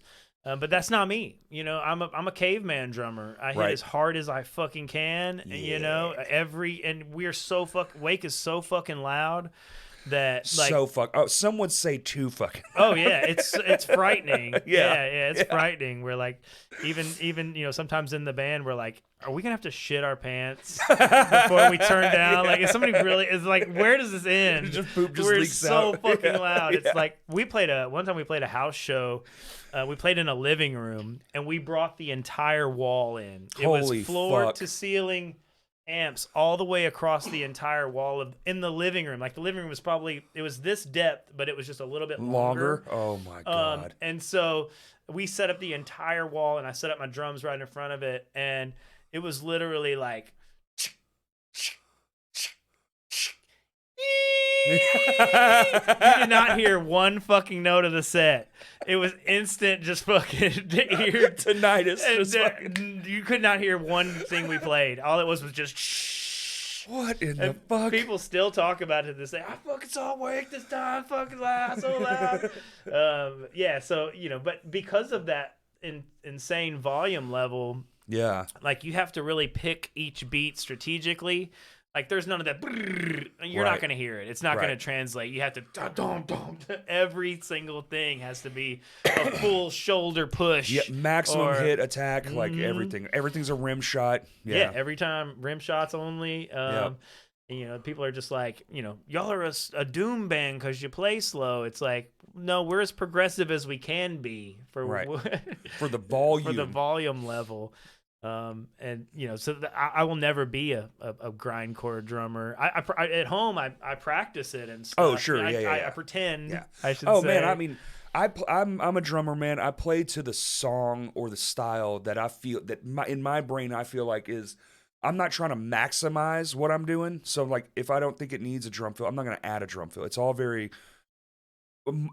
much on purpose. And that's Bill Ward in Yeah. Black Sabbath. Like he was never like a very progressive drummer. He was Right. always just playing the riff on the drums. Right. And I think that leads to some of the best music the earth has ever produced is when the drummer plays the riff. Yeah, it's obtainable. Yeah. Something deep in our, monkey brain just loves that tribal, just very matter of factly, and it fits. It's just there. Like I love insane shit. And in practice, dude, when we're jamming, we'll be going full blown madhouse, doing all kinds of crazy shit.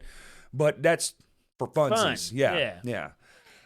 But I very much just, I hear the thing and however my brain interprets it, I'm like, cool. And sometimes I do too much and I'll actually pull back on myself. But then sometimes I will add something balls to the wall just because I'm like, I feel like this right here needs to be just dumb, ignorant, Yeah. just- But when you're talking about music, being the international language and it really is. In order for that to be universal language, it helps it so much more if the drummer play like if the riff is or whatever, if the drummer's going if everyone is playing the same piece of music just on different instruments and with their own flair or whatever, like it translates so much better to that as a language. Absolutely. And so I feel like that's the way as a drummer. Like if everyone's just going as fast as they can, of course it's a thing of beauty and it's something I obsess over and I personally love it so much. You're watching the science of it at that point, it's like watching a fucking a guy build the fastest race car or exactly, something or like that. watching a rocket ship lift off. You're like, great. this is the peak. This is what peak humanity looks like, and this is like, but the stuff where everything's just in sync is like, it's more like where we came from. Yeah, where we're at. Like it's whatever the word is. We're unified. It's like, dude, it is like the great unifier. And when you do it, and when you nail it. Like nothing competes to that feeling, man. When you have an entire room full of people, and you got them. The transference. We're all together. Like, there's a lot of shows. You feel like you got your core people, and they're in with you. You got them. We're all together. On this spiritual plane, we're all together. But then there's those magic times where you even get the people in the back that are like, "What were you doing last weekend, Scott?" And they all stop and they're just like, "Ooh." dude. When you have the whole room, There's nothing like it in the world. Fucking greatest. That's the drug. Yeah, that's totally. And you play in front of the 2 and the 10, and then you suffer, and you're like, well, last month it was so much better. It's like last month was that one. And just, that was Friday night for us. Not gonna lie. Hell yeah. It was just you had so. the whole room. Oh, dude. Love so it. the stages we set up front. That's our whole shtick. The whole band's fronted. Justin's actually the center. He's drumming, and then bass, myself, and we're playing, and I play down, so I'm like up on top of the drum set. I have 2 microphones, one at the pedal board and one at the drum kit, so I can kind of move around a little because I cannot stand still. Clearly, I talk with my hands and I move. But we play the first song, and I do the pedal board, so I'm just down, I'm looking, and we get into it, and I'm zoned in because I'm nervous as fuck. It's our first show in 3 years. And I'm just, oh my God, my heart's just beating out of my chest. Like, don't fuck up. Do the thing. Next song, grind it out. I look up, the room is full, dude. And I went out loud. I looked, and I was just pouring sweat already. I went, God damn. Where'd y'all come from? Where'd y'all get here? And everyone was like, yeah. I was like, wow, man, this is crazy. Yeah, so it was just a very emotional. But while you're playing, you felt like you had from person 1 to person 70 or whatever. You could feel there was side stage. I would like look because I face sideways. Something about when I do it, I just want to face. We play together at practice, so I think it transferred to the stage. You know how sometimes you can tell the bassist that had to play in a bedroom because he plays way up like this. I think that's kind of something. It's like, well, we practice this way, so let's just do it on stage too. So you can see your buddies and like you catch glimpses of it, but I play almost 100% of the music I play with my eyes closed. Yeah, I find guitar, singing, drum. Dude, drums, 90% of the shit, my eyes are just like... Fucking mouth breathing, tongue hanging out. I'm dying. I actually said we were both sweating. Justin was like 4 songs, by the way. We're only 4 songs in. And I How said... How long are these songs? Not long at all, dude. We're just out of shape. It's an 18-minute set. The greatest set of my life. We played 6 songs. It was 24 minutes. So very normal, and I looked up and Justin's dead and I'm dead. And I said, hey, kids, this is what pre-diabetic looks like. Take care of yourself. Diabetes. Dude, have that sample what's playing? it like? I got to know because you're probably like the first world touring musician I've had. Like, what is that? Is that a pain in the ass or is that life-changing? I mean, it's a beautiful thing. Yeah. It's a lot of work. It's very expensive. It's very tough to prepare for logistically, but it's... Imagine how the scene is now where it's just like people just go to shows. It's just part of the culture. It's what you do. It's always been like that over in Europe. That's what I hear. It's Tuesday night, it's fucking packed. Wednesday night, it's fucking packed. Thursday night, it's fucking packed. Like people just go to show. It's part of the culture. Yes, and they still do it. Yeah. I haven't been over there since 2010, 11, somewhere in there. But even then, it's just like, I mean, people just go to shows. There's a lot more support over there for the arts. Is there something that sticks out about it that's like, because I wonder the same thing about here, because I do understand that it's part of their culture. Like some of those countries over there, that's like everything. Yeah. Their whole shit is going to concerts. Dude, even like Sweden and stuff, like you can be paid by the government. Shout out Blindside. Hell yeah. But you can get like government, they will pay you a salary Canada does to be a musician. Yep. And you can just like go play fucking cryptic suicidal black metal or whatever it is that you want to do. And you get a fucking check from the government so you don't have to work. So you can focus on your craft. Isn't that crazy? Mm-hmm. So it is more ingrained. And so it comes maybe from a systemic level. And I think a lot of it too. I mean, not to go down to too deep into this rabbit hole, but I think a lot of it too is the health of the citizens. So it just seems like there's not as much. It just seems like the people are just healthier. They just stay more active. Less cynicism. They just go out and they have more energy. They're not as bogged down by McDonald's French fries. I just think that I think they're just more active. Yeah. And that translates to shows as well. And support of the arts as well. But it's great over there. Touring is one of those things where, I want to do it again sober. Because I was always so hungover and stuff like that. I remember laying in the van and going through the redwood forest in California, and I'm like laying in the van, just hungover, just passed out, and somebody's like, Jeff, wake up! We're in the fucking redwood forest, and I'm like, leave me alone. Yeah, I've already seen it. Right. But so I want to do it again from a sober standpoint. I can actually enjoy the things because I'm sure you're probably. I'm guessing, and I'm pretty sure that you're probably this way as well. Whenever I'm on tour, especially playing drums, like I don't leave the venue. I set my drums up and I stay. I'm just in this mindset of. It's very ritualistic for me, Really? and I'm not comfortable like going to. We're playing in D.C. Let's go see the Capitol. Or Right. I can't. I'm not there. I'm here, and this is where I stay. Very matter of factly, and I just can't leave. And so I didn't partake in a lot of the sightseeing stuff that I would probably be more mentally healthy now to do. Right. So I want to do it again. I want to go back to Europe. I think Wake is playing. Again, more frequently than we have in a long time, and like I said, our kids are getting to the age where they don't need us as much more as more. So, so being gone for 2 weeks or a month or whatever is not as somewhat possible looking now. So we're still pretty spread out, but we have the support. We still have one more label with Relapse, or one more album for Relapse. Nice. So we're gonna try to put out a record soon on Relapse, and maybe try to do it a little bit, try to get over there a little bit. Festivals are always great. We played Hellfest. We played Roadburn. When we played Hellfest, it was fucking amazing. It was like Kiss and Alice Cooper and fucking... Fuck, dude, that's so crazy. Like Lemmy from Motorhead is just like playing pinball, and it was amazing. You know who you are, right? Like, so one of those moments, like... And it was one of those shows, too, where we had them, like we played in this fucking huge... I mean, there was probably, 6,000 to 8,000 people at our set. Holy fuck! And we had them. We had every one of them. Like when we were playing, you could just feel we were all one. It's the one thing that's still on my goal list, man. I want to play like 5+, like 5K plus. I've done 1,000 a few times. It's fucking phenomenal.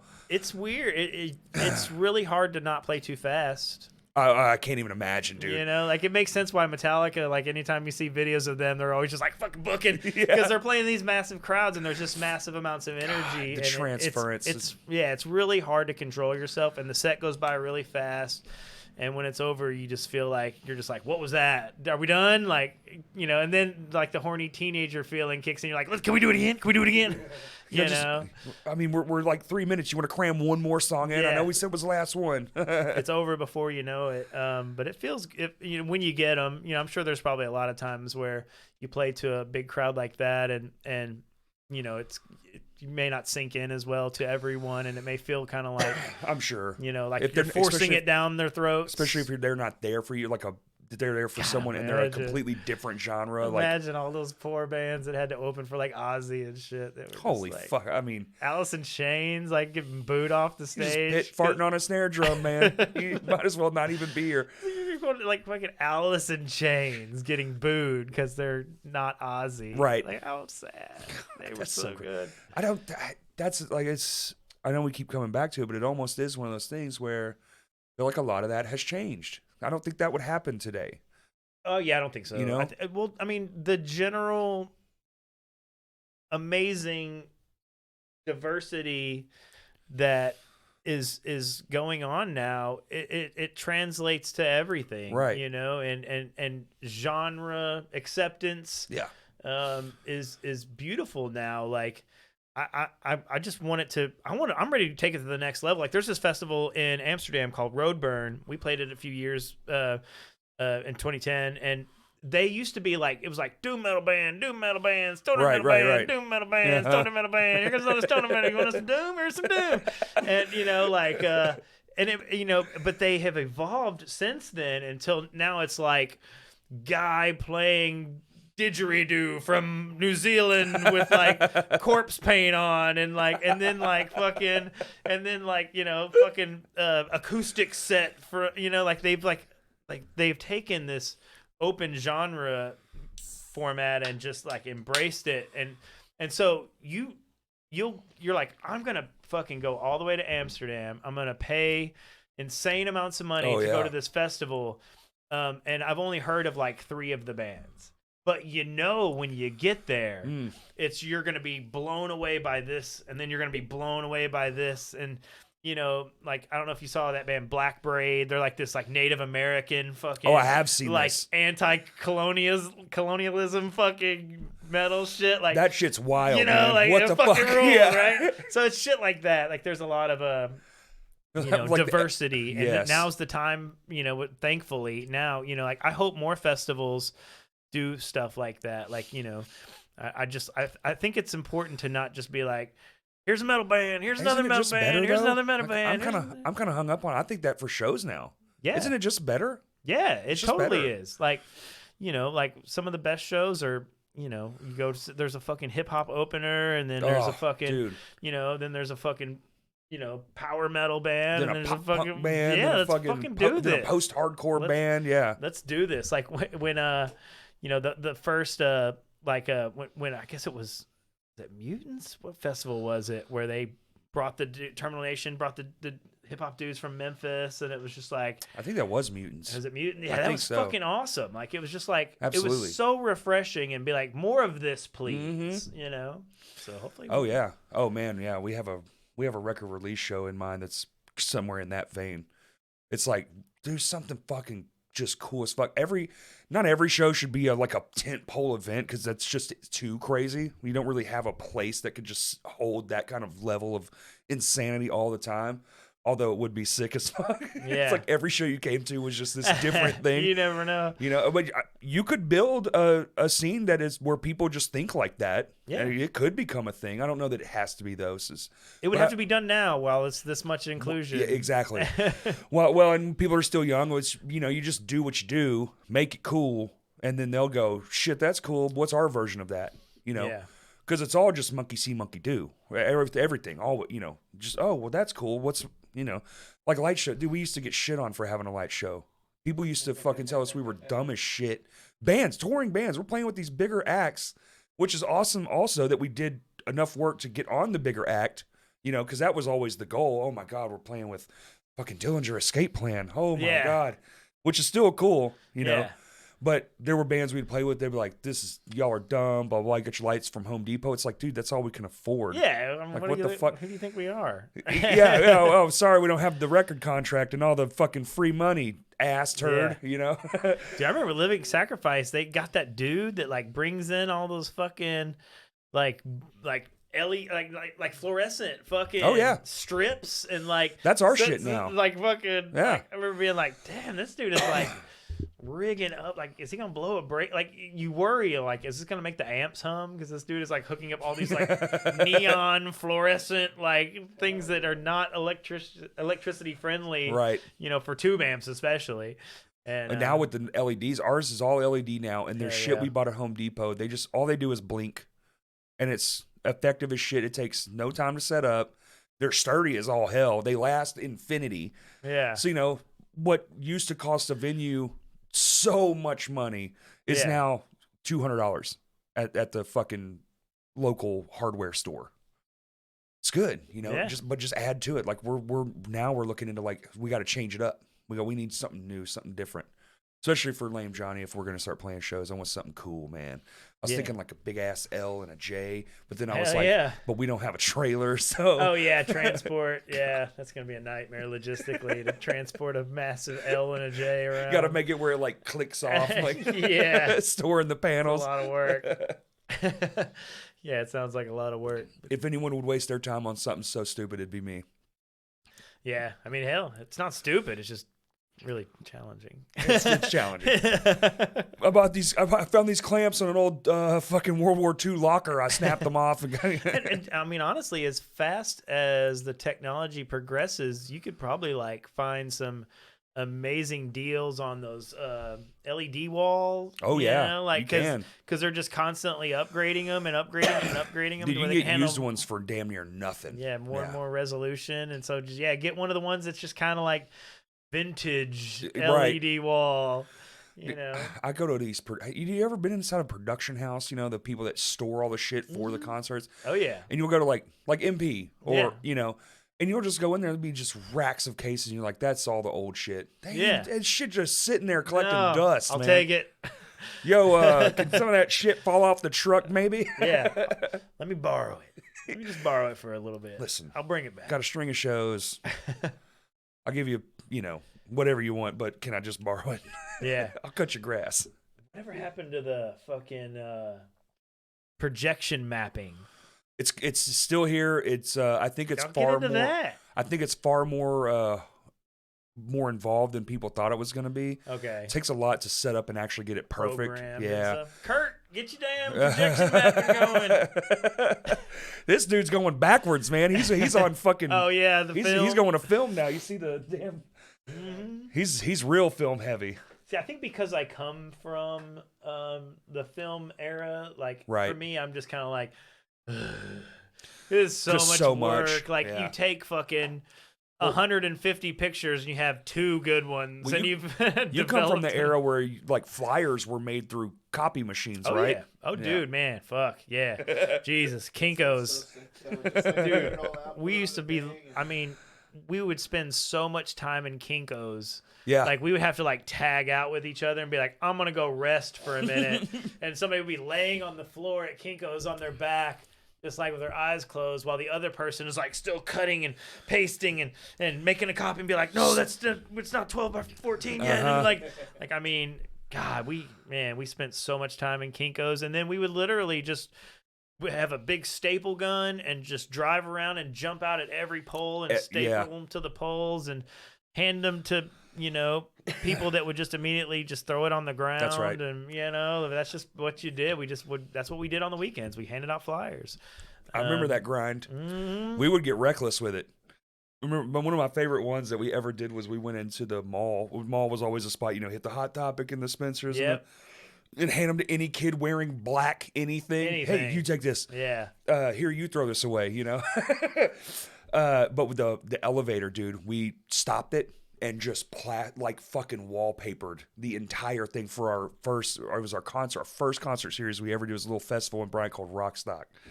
And dude, we did it again and like opened it and got out, and the first people that walked, like they were people waiting to go in, and they were like, Where the fuck's "What the this elevator?" fuck?" Dude, they were so pissed. But we just completely TP'd that thing in flyers. It was amazing. Hell yeah. Yeah. Did y'all use just like duct tape, scotch tape? Scotch tape. Scotch tape. Literally had a guy just ripping tape, and we were just just as So fast. y'all leave the elevator and it all just Just falls. falls down, probably. Dude, they probably literally made it one more floor and they took it all out, probably. That was the thing with that. We had the fucking hardcore staple gun. Like the construction industrial one? Yeah. like with the big staples with the teeth on them. Pops. Yeah. Yes. Like the staples that are still in the telephone poles on University and Yep. Asher. They are too, yeah.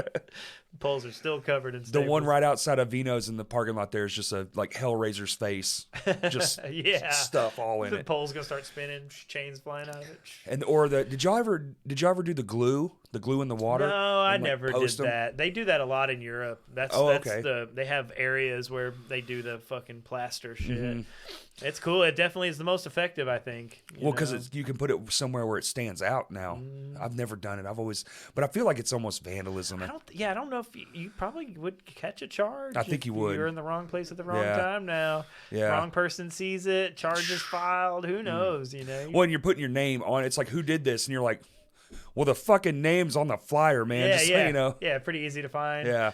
Yeah, that was and now like the creative level is so funny and cool now. Like like for the Night Spake show that we just played, there was like 7 different flyers, Love that are that. hilarious. Each one of them is completely ridiculous. Like The just multiple flyers for one dude. show. The multiple flyer thing is my absolute favorite. Mhm.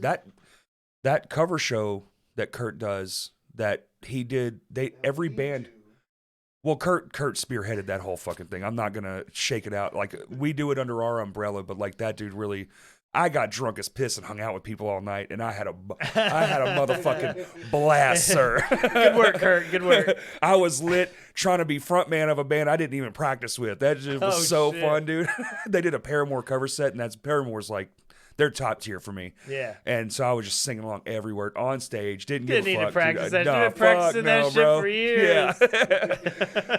But same shit, and they did these 4 really well done. I mean, they were so well crafted, and they fit each brand and the style. And I was like, this is fucking brilliant. Yeah, I've seen some of those flyers for those cover shows. They look fucking great. You know, at some point, you're almost like, oh, is this like, are they gonna get sued for fucking plagiarism? Because you're like, the actual band logo is this big, and then like the performed band, by is like this big.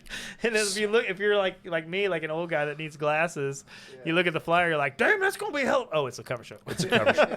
Fuck. Well, I like to think of it, but you can't bill it as a tribute show because really it's a tribute show. Yeah, like they're covering a whole band's discography. Yeah, that's a tribute show. You're right. They're doing it to the nail. I mean, Any Given Room did Paramore, and their singer is 6'4", and he dressed up as Hayley Williams. Yes. Wig and all. Total tribute. I mean, to a note, man, it was phenomenal. And the year before that, we remade Every Time I Die's actual light show.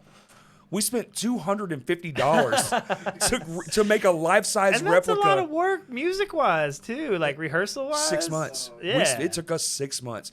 And we still didn't get all the parts right. You know, that's the whole thing, too, is like, people are like, you know, they go to a cover show and they're like, oh, I did a pretty good job. It's like, motherfucker, you know how hard it is to play an entire Every Time I Die set? Yeah. You fucking try it. You know, actually talented those motherfuckers are. Yeah. They make the most simple dude, the simplest song we played sounding is the New Black.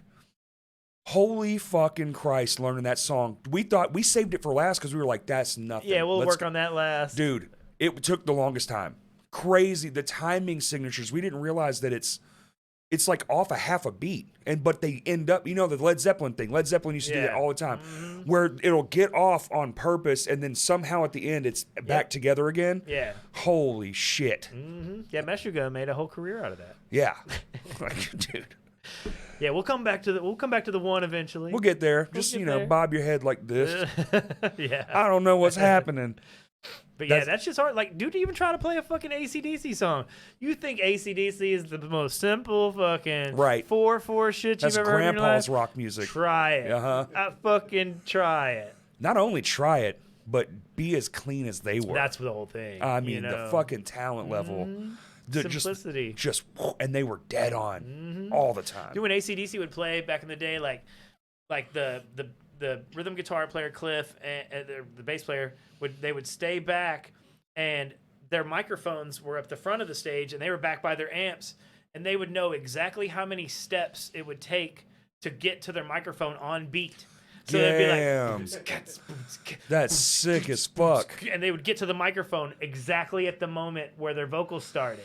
They knew exactly how many steps it would take to get to the microphone and exactly how much time it took on the beat. And so, like, I mean, that's fucking flawless. It's like some fucking, James Brown level choreography. I was just fixing to say James Brown, and then the Stevie Wonder. Yeah, he has the same shit in his brain because he's blind, mostly. Yeah, the understanding of time, man. Like fucking is anyone doing choreography anymore? I mean, y'all want to do some choreography? It's pop stars. It's all that all lives in there. I mean, metal bands did it there for a little bit, but it's Spiral Bang. Metal bands. The Spiral Bang, and then. In my generation, it would have been the crab slam. Oh, the crab slam. This thing where you just teabag the air. You know? Bring back some choreography, man. Some fucking moves. Like ZZ Top did it. It still does. I just saw ZZ Top. They're phenomenal. Still, even missing old boy. Dusty Hill. Yeah, he was my hero. I fucking sent him a Father's Day card one year. Dusty Hill, the bass player of ZZ Top that passed, he's like my hero. Hell yeah. It took me years of people asking me, like, what's your favorite band, Jeff? How you, Jeff? You like music, don't you? What's your favorite band? Like all these people asking me. Napalm Death. And so it took me years of not knowing. I'm just like, that's such a complex question for me. Is. Like, there's the best band in the world, and then there's my favorite band in the world. Like, what are you asking? There's the band that sold the most records, but maybe they're not the greatest musicians in the world, best songwriters in the world. Like, what are we talking about here? Right. And so I finally, after years and years of mental struggle, was able to say ZZ Top is my favorite band of all time. That's dope. 3 dudes, fucking total class. Like everything is just so classy. Tone like a motherfucker too. Tone, fucking songwriting, fucking even 80s like synth shit comes in. Like I just love ZZ Top so much. And I sent Dusty Hill a Father's Day card one year. Sick. It was just like, you're like the father of my. Because it was back when you could get people's addresses out of metal magazines like Metal Edge, Rip magazine. At the very back of the magazine, it would have fan club information, addresses. And so I wrote him a card and I mailed it to him. It was like a Father's Day card. I was like, thank you for. And Dude, they would never heard anything back. But they would do that for movies too. Yeah, fan clubs. Fan clubs, man. Holy shit. I haven't thought about. I can't imagine what a kid would think about. So wait. You had to go to a store. You had to buy a catalog. And in the back of that, some super fan that had access probably, because a lot of bands would keep in contact with their fan club representative, you know? Yeah. And if they deemed your thing necessary, they would pass that information along. It's like the longest fucking tweet DM in the history of ever. It takes 6 months. And maybe they'll see it. Yeah, they had newsletters that they would send out monthly. Like you would go out to the mailbox and open the mailbox and be like, "Oh right, my Led Zeppelin newsletter is here." Unfold it, be like, John Bonham is spotted dead. He's been dead for 2 years. You finally find out when you open the mailbox. You live in the fucking middle of Michigan, bro. What are you supposed to do? Oh my god! You got to be thankful for the internet. Is the point here? You really do. This shit used to take so long, man. Yeah, it's actually got to the point now where it's kind of aggravating when someone dies now. Like sometimes you find out before they do. Oh yeah, there have been times where it has been. No, that just happened to a celebrity. leaked. The family, it got leaked before the family knew. They found out on Twitter. Yeah, it's fucked up. Fuck that, bro. Yeah, it's fucked up. That stinks. You know, it's kind of aggravating too to watch because like now with this, you know, instant gratification, instant media that like. You know, there's also a lot of like, hey, I want to be a part of this world too. And so like someone will die and then be like, and then everybody who knew him in the first, second, and third grade will be like, love Jimmy, why? And like, I'm crushed by the loss of Randy. It's like, you know, because it becomes, it seems like it's almost like more about them. It has turned into this weird thing. It's a weird, morbid. I've actually stopped trying to do it. Me too. I almost didn't do the one about my dad for that exact reason. It seems like a sympathy grab in some levels, and it's not. I mean, people are sad, and they should be able to fucking express that. It's no different than me running into you at the gas station and be like, Jeff, you'd be like, how you been, man? You'd be like, man, my dad died. You'd be like, fuck, dude. That stinks. Yeah. But that's a lot different than me wanting to have people to have the information. I guess what really drove it was my dad was pretty damn popular for a dad, especially amongst my friends. But I don't have time to sit there and dial in 200 people. So making a post was kind of like this. That's one and done, legit. Like, just that's so y'all know. Legit. Yeah. But that whole thing, it is getting weird. Yeah. It does feel a bit. I hate to be. I don't think I'm saying it mean, but it does seem attention-y. Yeah. What about my sorrow? Yeah. You know. But I mean, you know, in the end of the day, though, even though it is.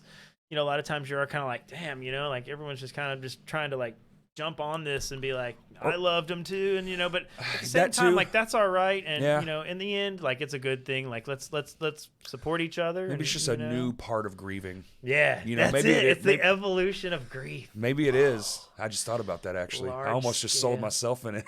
Okay. Large scale social media grief. Weird. Yeah, it's weird. Weird. My brain's kind of like, wait, what? Weird. It's an aha moment. But I guess though, if you really want to take it back, it's always been that way. Like now that more I think about it, like put it in the paper. People would take pictures, obituary, and even like VHS record funerals. Oh, dude, yes. Weird. Seeing a photographer at a funeral, I've had to do it once. Oh God. I was like, that's the last. Have you ever done that, Kurt? It's the last one. I did one because I was like, oh, I mean, I know this is a thing because people want, but they were like, oh, you got to get pictures of the body and shit. I was like, what the fuck? That's weird. So I guess it's always been a thing. Grief, you know, just kind of. This is the new version of it. Yeah. I can see that if it's like a celebration, Oh yeah. But like just a straight funeral. Well, my dad's, yeah, we actually didn't want cameras, and we did a party. Hell yeah. The Yeah, way it should because be. he was like, dude, the way we did it, I think is fucking dope as shit. Honestly, I kind of want to like steal from my own dad's idea, but like he was like, fucking throw me in the woods and go have a party. Like toss my whole ass body in the woods. So it was during COVID, which kind of fucked everything up. But we did have a party like right then, like at his work, which is in like a plant nursery. Closed the whole thing. Everybody showed up. Shit, had a barbecue. It was awesome as fuck. A year later, when the world opened back up, finally, me and my brother, his sister, and my wife hopped in his truck and we drove to the fucking Redwood Forest. And the General Sherman, it's the biggest tree on the planet. And his ashes are right at the base of that bitch. Hell yeah. Hell yeah, dude. Legit. Yep. Yeah, that's fucking awesome. Isn't it? Yeah. It was like the most surreal fucking look. I just got goosebumps thinking about it. Yeah. It was like the most surreal Dude, moment. And not, I mean, the drive, you know, like Life-changing. It's a fucking vision quest. It- It's a soul quest, you know? It's Literally. I mean, you talk about, you know, the closure that one would need. I mean, Mm-hmm. that drive was probably the most healing, therapeutic Oh, drive. and we of did your what he life. asked. Like, right? Like you're doing the final wish thing, which is the first And that was a I've been specific responsible request? for. Was Yeah, I wanna oh be yeah. At this tree, the base No. Oh, just that the weekend, woods, the just woods. But I'm thinking, what's woods? Like he's from Fargo, so that was our original thought. Let's go back where he was born, Fargo, North Dakota. But Fargo, North Dakota, it stinks. It's a shithole. They were only there because he's a military kid. You know, his Yeah. dad was in the Navy. Yeah. It's like, yeah. So we were like, man, that's gonna suck because we wanted to go on his birthday, you know, and do this whole thing. We had a whole plan. So it was like, what's another cool woods? And then we thought maybe Japan because they have those dope forests on those mountains in Japan. Hell It's yeah. like, well, that would logistically cost like $20,000. So Yeah. So then it just dawned on me one day. I was reading this National Geographic article, and it was about, I don't know why I didn't think of it. We're the only place in the world these things exist is in California. And just boom, like a light bulb. And I called my brother immediately. I was like, dude, this. And he goes, that's fucking it. We're doing it on his birthday. And we had like a few months to just be like, get ready. And dude, and then we get there and you don't realize that they're not on the ground. They're in a mountain, 7,000 fucking feet above everything else. So it was snowing. And I was wearing basically this. No jacket. It was fucking April in California. I'm not thinking, you know. Yeah. So we get there. Springtime.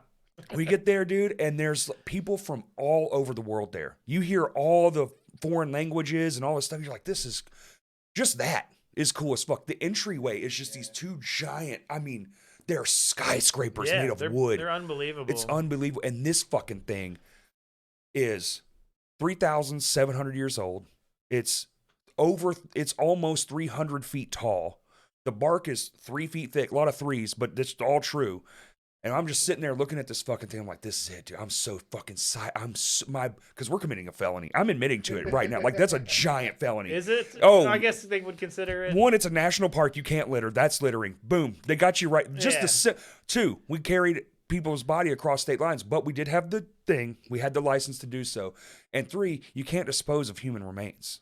So whatever. Yeah, fuck it. So I waited in a snowstorm for 1 hour, and when they were done, dude, I reached my hand over the fence and I fucking dug a hole with my hand and poured that shit in there, pushed it over, cried like you would not believe, and then drove all the way home. Dude, that's fucking legit, though. I mean, come on. And, you know, like, the ideas that were instilled upon us about death and the following, you know, things that happen afterwards are kind of weird. Like, if those ideas didn't evolve well. So, and, you know, like, for me, like, you know, I'm guilty of it too. Like I just went with my programming, right? But like my wife is like the smartest human being alive, and she was like, "I'm gonna get cremated," and I was like, you know, I'm into death. I'm like, fuck that. I want to be a fucking mummy, man.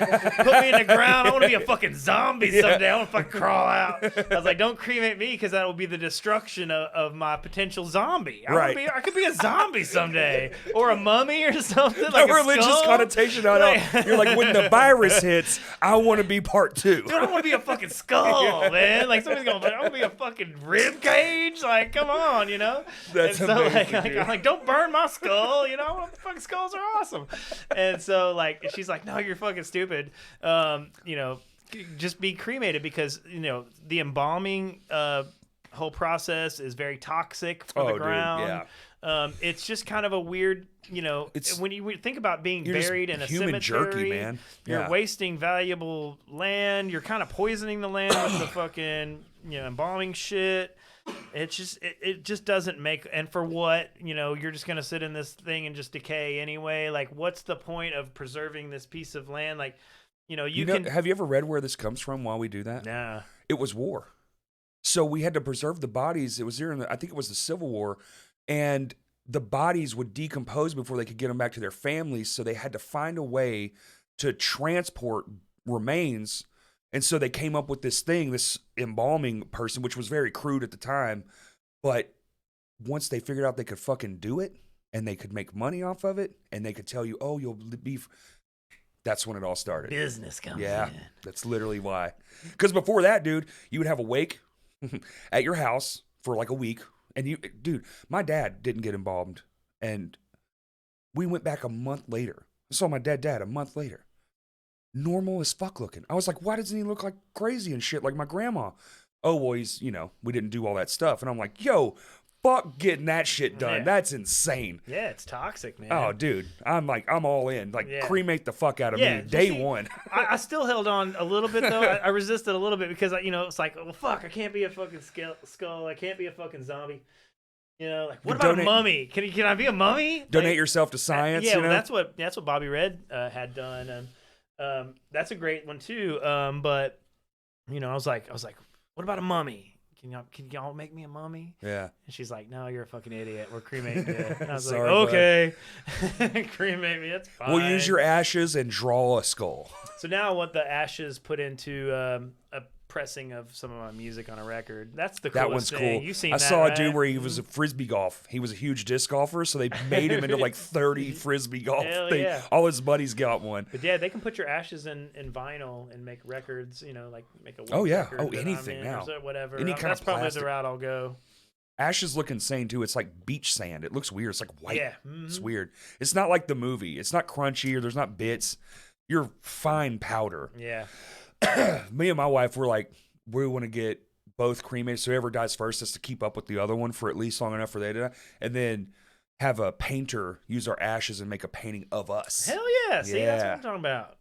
Fucking. And then just discard the rest. Who gives a shit? I mean, it makes sense that the day of the grave is long past. I might steal that. Is that a lyric? I don't know. The day of the grave. Ooh. There you go. See, there is still good band. Lame Johnny lyrics. Yeah, there you go. It was funny. I was working at Guitar Center and one day, and I just rattle shit all day long. Part of working in retail is you just talk mindlessly, and so there's this guy, he's buying something and his card won't swipe or something. There's an issue.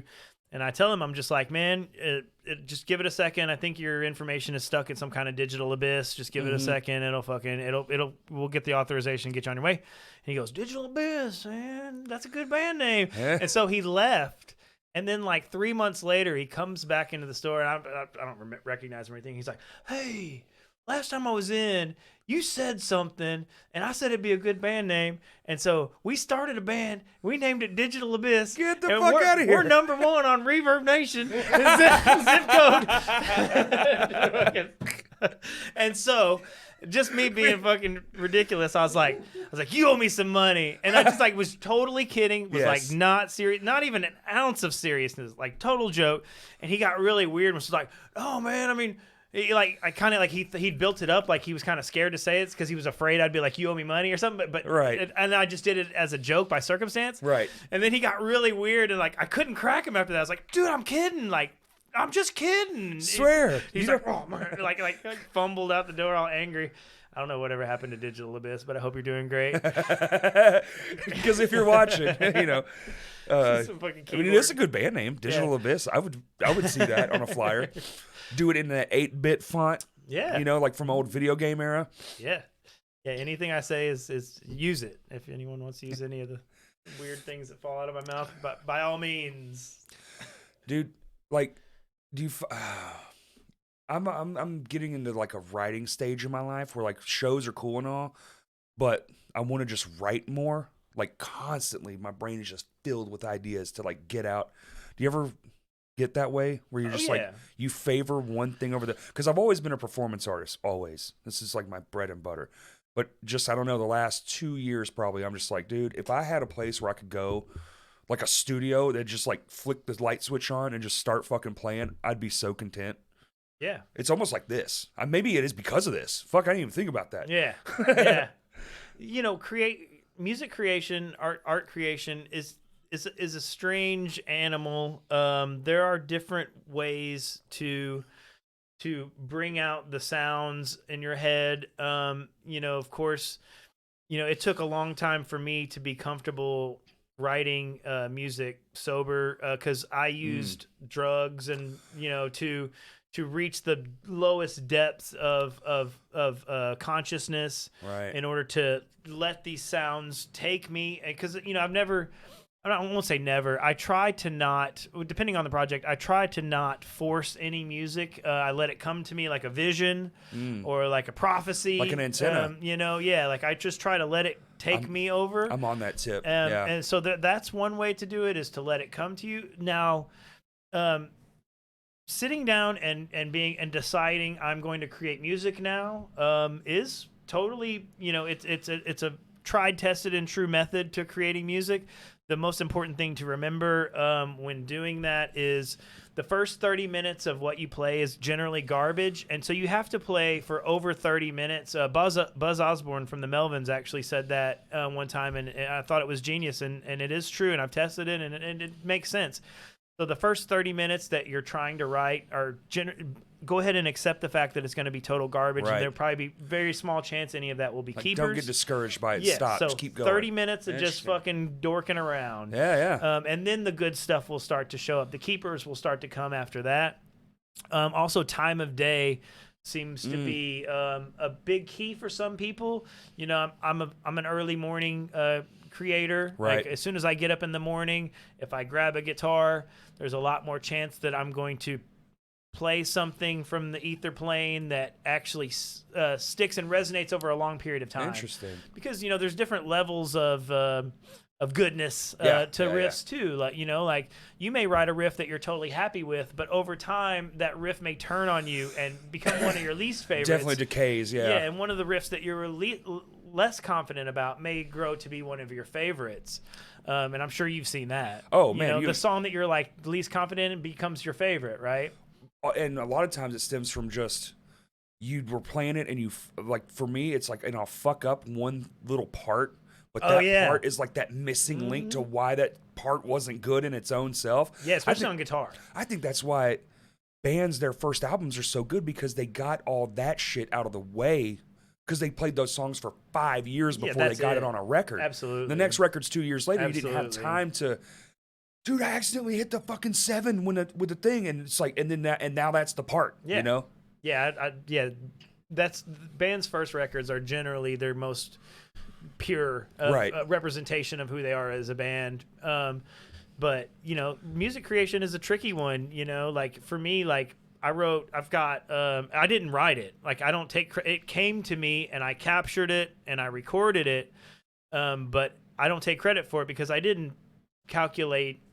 You know, it just came to me like against my will somewhat. Like I would just be driving and the sound would just appear in my head and I would just be like, and I'd grab my phone and I'd go home and, you know, and so Rwake actually has probably about an hour's worth of music, a little over an hour's worth of music, enough for 2 albums essentially if we really wanted to. We have 9 songs that sound like Rwake songs that were written by a full band that I just happened to capture as it just came to me. And so, you know, there's different ways to do it. It kind of depends on the project. Like when I write thrash metal or something like that, or like Madman stuff, you know, it's definitely more brain music. Right. It's not as much heart music. Like you kind of want to think it out and you kind of want to.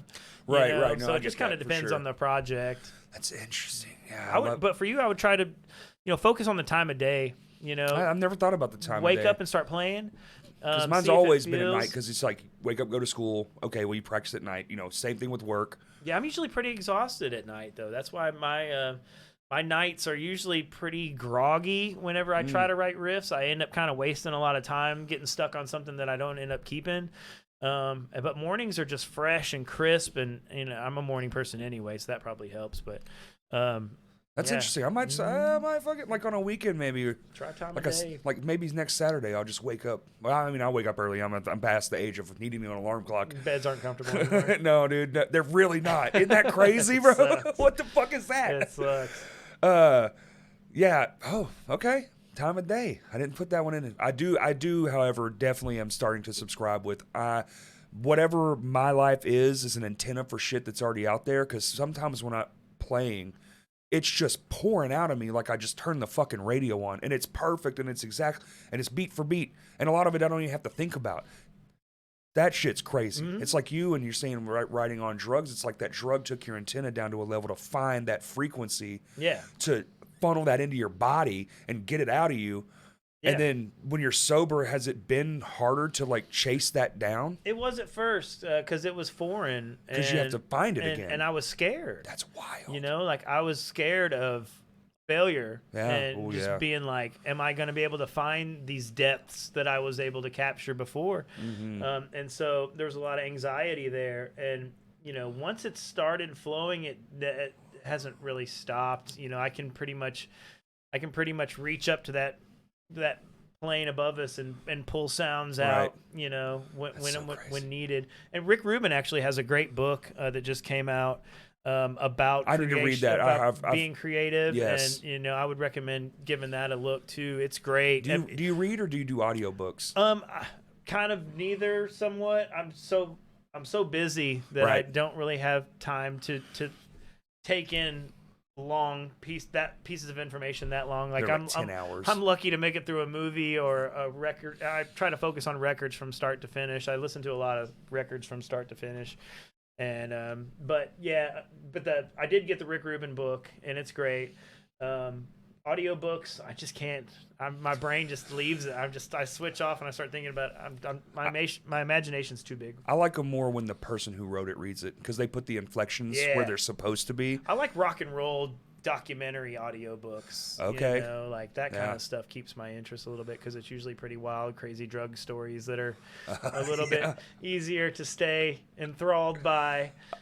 A good story is always. I was just fixing to ask you, what's the craziest customer you ever had come into Guitar Center? Because I'm thinking there has to have been a moment where you're like, what the actual fuck is happening? Yeah, there was a time where, because I've been there 11 years, I didn't expect to like it. It's a strange environment for a, crazy, maniacal, anti-Christian man to be. Right. But, it's a strange environment, and being there 11 years is pretty weird. But when I became a manager pretty quick, just because that's how it works there, within 6 months, they threw the keys at me. And I had just got my keys, and I was in the back, and I got a page. It was right after Black Friday, but not Christmas yet. It was in that crazy holiday retail window. Lord. And I get a page, and they're like, Jeff, this guy's really angry. I think you might want to come out and talk to him. And I was like, okay. And so as I'm walking out on the sales floor, I see this huge dude take his shirt off. Oh, shit. And slam it on the ground like fucking Donkey Kong. He did the whole like bend over and like smash his shirt down on the ground like on the video game. Hulk style, yeah, man. And he smashed the fucking shirt on the ground, and he stands up and he puts his arms in the air and he shouts out, and there's probably 70 people on the sales floor that are just now terrified. They're realizing that they're in danger. And he slams his shirt on the ground and stands up and goes, "It's about to go down in here," and fucking just shouts it, and everyone's like, huh? And all the employees look at me, and they're like, "There you go, buddy. Welcome to the show, my friend." So I'm fucking terrified. I'm not a fighter. I'm more of a killer, and so I don't know how I'm gonna react when I reach this guy, and as I'm walking up to him, I just make eye contact with him, and I'm like, "What's your name?" Mm-hmm. And I can't remember, his name's Mike or something. And I was just like, Mike, I got you. What do you need? I'm sorry, Mike. I'm here for you. And I just kept saying, Mike, look at me, Mike. And like, I figured, repeating his name would kind of reach through that anger and kind of reach, his actual thought process, maybe snap him out of it. Finally get him calmed down. And he's like, oh, nobody was helping me. I waited for 15 minutes. Everyone's ignoring me. And like he starts kind of like breaking down a little bit. Finally get him calmed down. And then his wife, who's like 5'2", steps out from behind him and goes, y'all motherfuckers weren't fucking helping. Oh, she's the same. And then Mike's back again. He's like, just relit the Shut up, bitch! Like, we had it. We fucking had Mike under control. Damn it. Like, please, we got this. And so, like, so I didn't know if he was gonna hit me or what. You know, he was huge, and it was pretty terrifying. That's probably the craziest. But we get all kinds of crazy shit there, like fucking drunk morning calls, or people are just like, I saw this guitar in the newspaper in 1985. What kind of guitar was that? It's like, sir, I wasn't in your mind in 1985. I can't see your memories, unfortunately. You know, it's we have fun with it there. Like, you know, the company as a whole catches a lot of well-deserved internet or hatred and, you know, and stuff. And, you know, it's a corporation. I get it. When you're a corporation, you're going to get it. Yeah, It comes with the territory. The Little Rock store is a gem, I think. You know, there's a lot of really passionate local musicians working in there. And it seems like a lot of the staff now is like the staff that's been there for a long time. Everyone's kind of baked in now. There's a lot of 10-year plus vets in there, and we kind of got our own thing going. It's cool, you know. It's stable. You know, your check's gonna clear every you know, every time you get paid. You know, your check's not gonna bounce, and you know exactly how much it's gonna be. And that's good. You know, insurance and things like that, and it's actually done me quite well. Surprisingly, I would have never guessed. I mean, 11 years. That's a lot. That's a career. And I'm fortunate enough to be in the back too. I'm in the warehouse. I'm not having to deal with. Yeah, I'm not having to turn the face on all day. I can sit in the back and listen to grindcore and scream and cuss. And poor Chris. Yeah, dude, they're fucking machines, dude. Those dudes out there, they're grinding. Fucking machines. They are machines, unbreakable machines. But I saw on the internet, how many times a day does the fucking internet get brought up in that place? Oh, God. Or any retail store? Yeah. Well, I was on Amazon. It's like, dude, it's It also takes 6 months for the $2 price difference. Do you want to get $2 off and then wait 6 months and come pick it up? Right. Holy hell. And, you know, being an obsessive dude, I'm sure, you know, you and I both are extremely passionate about the things we love. And so. Too much so. Right. Almost to a destructive point. You know, I've always been pretty self-destructive. And so it took me a long time to fine tune my work-life balance. Like, I would take it home and I would think about Mike and be like, I should have done that different if I would have only, you know, like. I still have to rein that in. Yeah. That's something I work on pretty consistently. And, you know, luckily my wife is the most brilliant. We've been together for 26 years. And hell yeah. Yeah. And she's in Wake. She's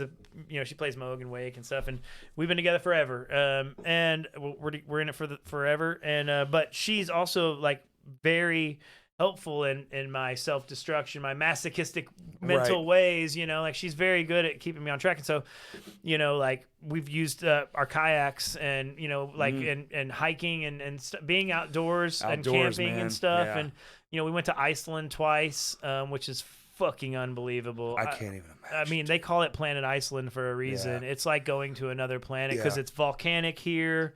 There's a fucking iceberg. I've heard. There's a it's like here. landing on a different planet. Yeah. It's the most beautiful thing. So things like that really help the work-life mental balance and make me more productive at home. And I don't bring that shit home. And when I get to work, I'm able to kind of just turn that switch on and chug it out in another day in retail hell. I need to do that more. I recently spent a month in Texas and we were like in the middle of fucking nowhere building a water tower, but it was so peaceful. Like at night, there was nothing. I mean, fucking nothing, man. You're just hearing the wind howl in the trees and it's like the sunsets were just majestic. Yeah. I was like, God, I miss this. You have to look at yourself like someone we have batteries inside ourselves. Oh yeah. And part of our culture is to ignore our weaknesses and ignore our humanity. But you have to remember that you have a battery inside you that needs to be recharged. Yeah. And you know, you need to take care of yourself and you need to recharge your batteries.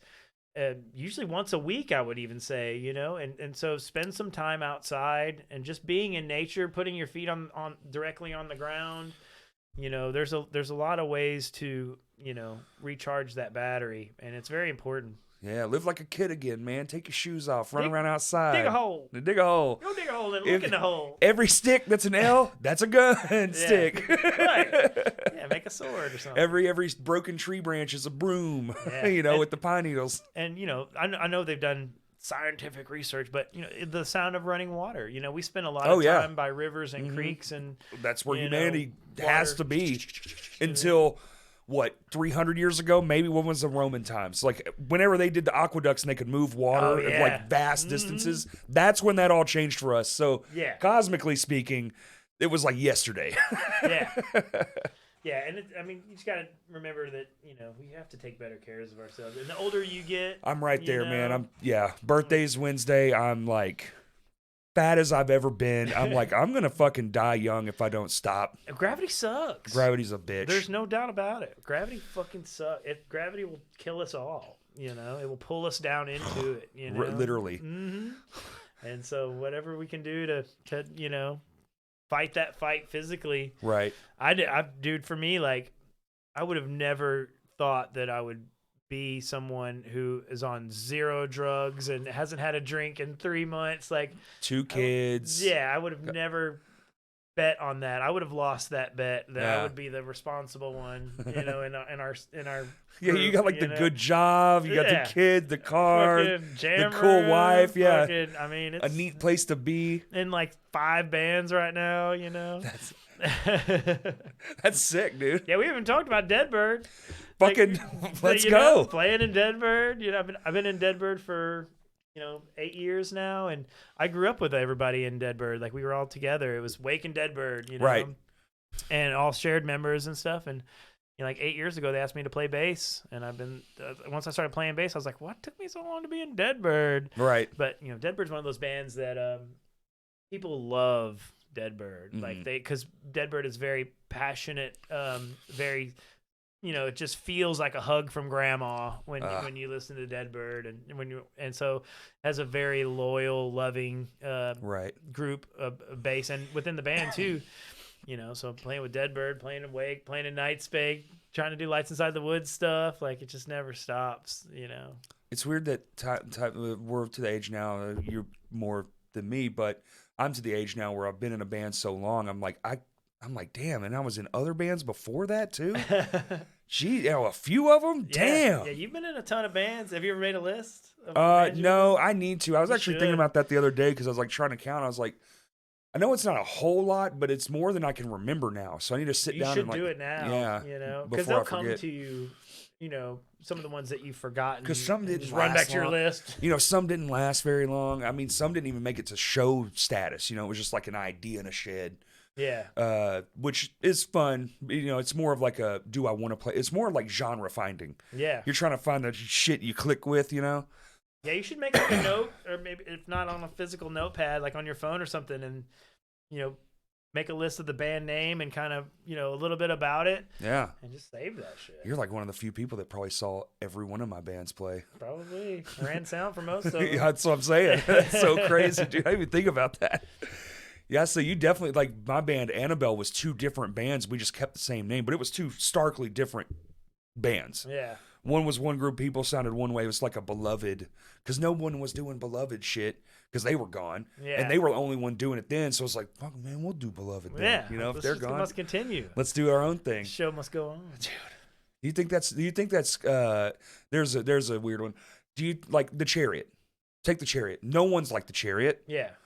But now there are bands that are like the Chariot. Mm-hmm. Do you think that's biting, or do you like, hey, they're filling a void that one band came up with the thing? Well, influence is weird. Influence is something that should always be appreciated and should never be insulted. You should never insult someone that you've influenced. And you should never insult someone for being influenced, because we've all been influenced. Right. There is, direct plagiarism. That is a thing. A little too close. Yeah. There's a lot of times where someone's like, that's great. Let's do exactly that. Yeah. But at the same time, it's like, it's better than not doing anything at all. At least people are playing music. At least people are being active, and people are, And long enough, it will become its own thing. And that's always the thing too. And plus, you will find too, like, even though I am super influenced by the Chariot and we come in and I'm like, I want to be like the Chariot. Once you start jamming, it's something else has changed. So that's the thing with collaboration is it never ends up being what you imagine it. And that's one of the beauties of starting bands too, is you never know what you're going to get when you start. Once everybody comes in and starts playing, you never know how it's going to turn out. And so there's the mystery there. Yeah. But, even a member change does that. Yeah. Oh, totally. Yeah. Absolutely. Yeah. Especially in the creation process. But even in the live setting. But, influence is one of those things, like, we're really fortunate to be kind of on the earlier side of the kind of music that we play, because we brought a progressive edge to the sludgier stuff. And a lot of it was hard to compare us this stuff because we were doing things that were, because we had a really progressive jazz band guitar player that was able to do like all this really weird modes and Egyptian modes and all this sweep picking and stuff like that, which you just don't hear in doom metal or whatever, or sludge metal or whatever. So we always had like really progressive stuff. And because of that, we were able to be influential to other bands that would come around after us. And so, it's a proud papa thing. Like when, when I see Pallbearer or Spirit Adrift or like, some of these bands that have taken what we stumbled upon and have taken it and turned it into their own thing, it's a proud papa moment. I'm glad to have been a part of it. And, that's wicked. I just think that you got to be very careful when you start, accusing plagiarism in the situation of influence and vice versa. You just got to be, because we've all seen bands that have changed our fucking lives. Oh, that's influence. Boy, howdy, yeah. That's influence. Yeah. And so I you're feel like, the same way. Unless it's like a direct ripoff, I'm almost always like, it's just, they're just trying to, do their own version of it.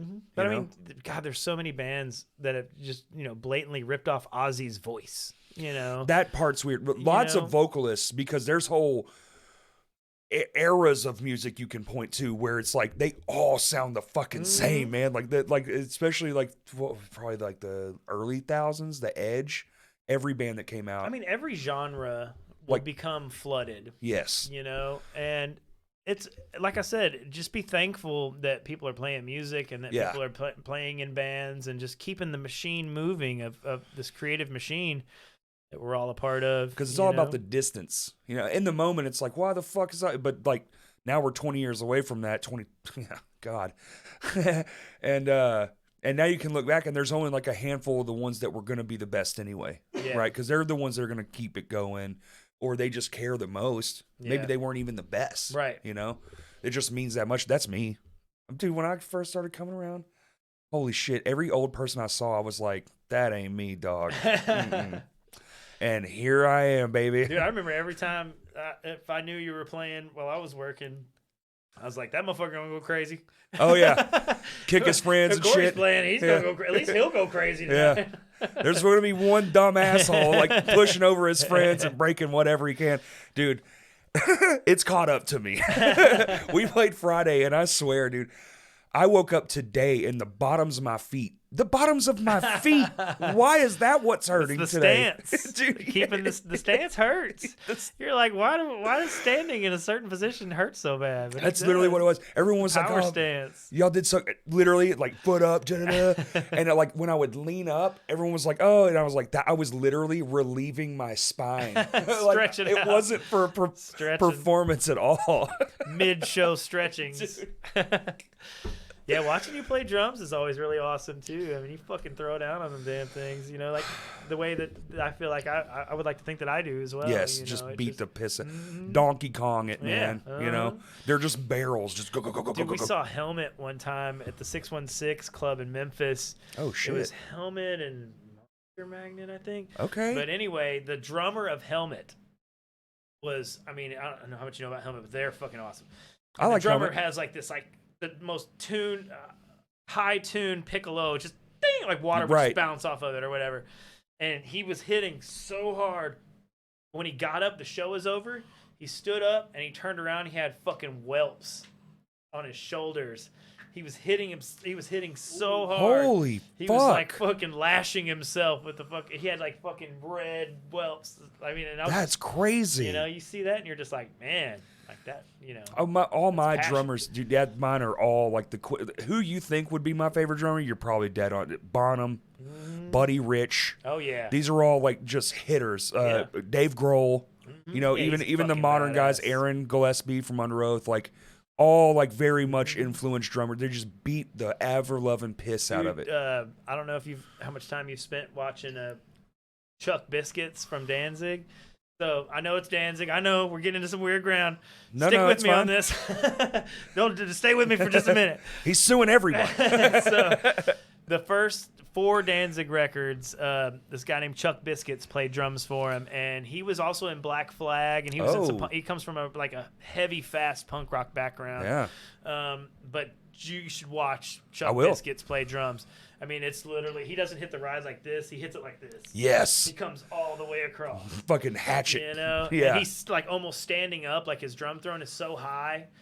Like, Oh, he's one of those guys. Okay. yeah, he's very Keith Moon Yeah. influenced. Yo, Keith Moon's another one. God. Another fucking wild man. Just man. Incredible drummer. Damn. He's almost so crazy that the recordings couldn't even capture the genius because he's just going fucking ballistic on like these rack toms. And you know, when you saw those guys in the early days, there was only a handful of those guys. Now I feel like there's more of us because we were all influenced by those. But Yeah. back in the day, like the 60s, there were like maybe 4, Yeah. you know? And it's weird that the Who was one of them, Yeah. right? I just Yeah. saw the Who. Oh, that's cool. Yeah, dude, in Memphis. It was cool as fuck. I mean, it's clearly not a Who show Right. you were going to get back in the day, but it was still really neat to just, Yeah. like, dude, I saw the Who shit. Fuck yeah. And they, dude, 60, whatever, what are they, like 68 somewhere, still got down on his knees. He didn't power slide, but just ripping a fucking solo. I was like, damn, dude. It gives me hope. I think that in this day and age, we're so fortunate to have the new bands coming up out of the you know, and it's, you know, I know how important it is to put them in the spotlight. You know, they need it. They Yes. let's fucking push these. Let's help support all the new up and coming bands. But Oh, I try to do as Dude, much as humanly possible, yeah, man. and that's where the focus should Yeah. 100% be is building up these new folks that are just like kind of maybe they have some anxiety, they need the reinforcement. Let's fucking lift them up, you know. But it's also super fun to go watch the motherfuckers who have been doing it for Yes. fucking 50, 60 years because there's this level of wisdom and just confidence. Like we saw Voivod years ago, and they were just smiling and just fucking killing it. yes. And just having so much fun, and they're just so comfortable, and you know, on stage, and you know, so it's important to also not put that in the shadow either. Like, you know, there's I mean, the even old that- timers are still fucking killing it. I mean, it bro. was inspiring, even to me. Like, Yeah, I would you know, love to see like, the Who. damn, dudes, they're all gray-headed as fuck. They're you know? probably fucking. God, imagine the arthritis. That's what I'm saying, and like I know how I feel. I can't imagine how that dude feels because he's been rocking and rolling his whole damn life. And they got money too, you know. They're probably like fucking shooting up HGH or something. And Fucking before they walk out, they got IVs lamb in both arms. embryos. Yeah, dude, they're fucking getting the works. What's on the menu and what's in the rider? Lamb embryo, human growth hormone. Vitamins of all varieties, cups of them. It's not M&Ms anymore, baby. It's just a bowl of B12. HGH. Dude, we're doing steroids before the show. Yeah. I need y'all on top of it. There's 100,000 people out there. I mean, you got to imagine trying to pull your skeleton together at that age after doing it that long in order to play. Because they play fucking, how long do they play? 3 fucking hours. 3 hours? Yeah, exactly. Exactly. When was the last time you played 3 hours? Band practice, but not consecutive. I've never You know, played a 3 hour it'll be set like in my life. it'll be like play a song, chill for 10 minutes, play another song, and that might take 3 hours, but never in my motherfucking life. The longest set I ever played was I guess you'd call it a hiatus show. It was breaking up at the time, but we played for an hour and a half. That's a We long played fucking time. every motherfucking thing And I'm we sure had. you've probably played, done double duty and played 2 shows in one night with 2 different bands. You've done that? Ooh, maybe. Yes. Oh, recently, actually, for the first time ever, I think I did Crows, which I drum in. We opened. It was a backyard show, and then it was like all day long. And then at night, My Ends to War played. But I was like, I had drummed, I was sunbaked, I was drinking, I was eating food. So by the time my Insawar gets up, which is like the band, I'm just like, oh, dude, I have a picture I will show you. There's not one in existence where I am more just the exhaustion on my face. You don't even have to, you just know. You're like, he's dying right there. You get a fucking oxygen mask. Like, please God. What's up, Kurt? How you doing over there? How's the ones and twos? You're not even hitting it. Hit the one. Hello. How long are we going? 3 hours. Bitch, see what I mean, dude? Are you fucking serious? We just did a whole Who set. That's what I'm saying, bro. We on the Who. We played for 3 hours. We're old and we fucking still got it, baby. We just did a 3-hour set. It wasn't that hard. We didn't even need HGH. Dude, not even a little. I mean, a little bit of sparkling grandma's water, but. Yeah, we got 2 left. Well, plug your stuff, man. I mean, there's really just so much. Fucking go see Wake at Mutants of the Monster. Go see Deadbird. Go see Nightspake. You know, catch Hell lights yeah. inside the woods. Fucking. Y'all got any shows coming up? Any of it? So Wake is playing at Mutants on early June. Okay. Deadbird is also playing Mutants early June. Oh, okay. Nightspake will be playing more. We're just kind of taking that one show at a time. Lights Inside the Woods is looking for a jam room, and we're gonna keep. Hopefully, you know, that's just really cool because it's acoustic. It's very dark. Dope. You know, and yeah, let's book some sessions at East End Sound. You know, I want to go there bad. dude. You got to Yeah. see that place. It's fucking killer. Yeah, just go to shows. Keep supporting keep doing what y'all are fucking doing. That's y'all are Absolutely. the ones carrying the torch. You know? Oh, yeah. I'm just stalking y'all on my Gotta phone. carry it and then pass that shit on. That's all these kids back here. That's what it is. Fucking love it. I love what y'all do. Absolutely. And that's literally where it came from. And just grow it, do the growth model, and put this fucking thing in everyone's ear across the whole place, you know, everywhere. Yeah, All of it, all over. yeah. I'm so glad y'all are fucking chewing through it on this thing, man. Like, it's fucking coming along. I appreciate it. Thanks for being our new episode guinea pig. Yeah, Thank you. That was all right. one hell of an episode. I told a handful of people you were coming on. They were like, "Get the fuck out of here!" And I was like, "And it's the one with all the fucking new shit." So this should be amazing. Yeah, Thank you, dude. yeah, dude. I can't Thanks for say having thanks me. enough. Thanks for all you do, especially you too, Kurt, man. Thanks for all you do, brother. Crashcast Twitter, Crashcast Pod, and thank you for listening. Peace. Woo!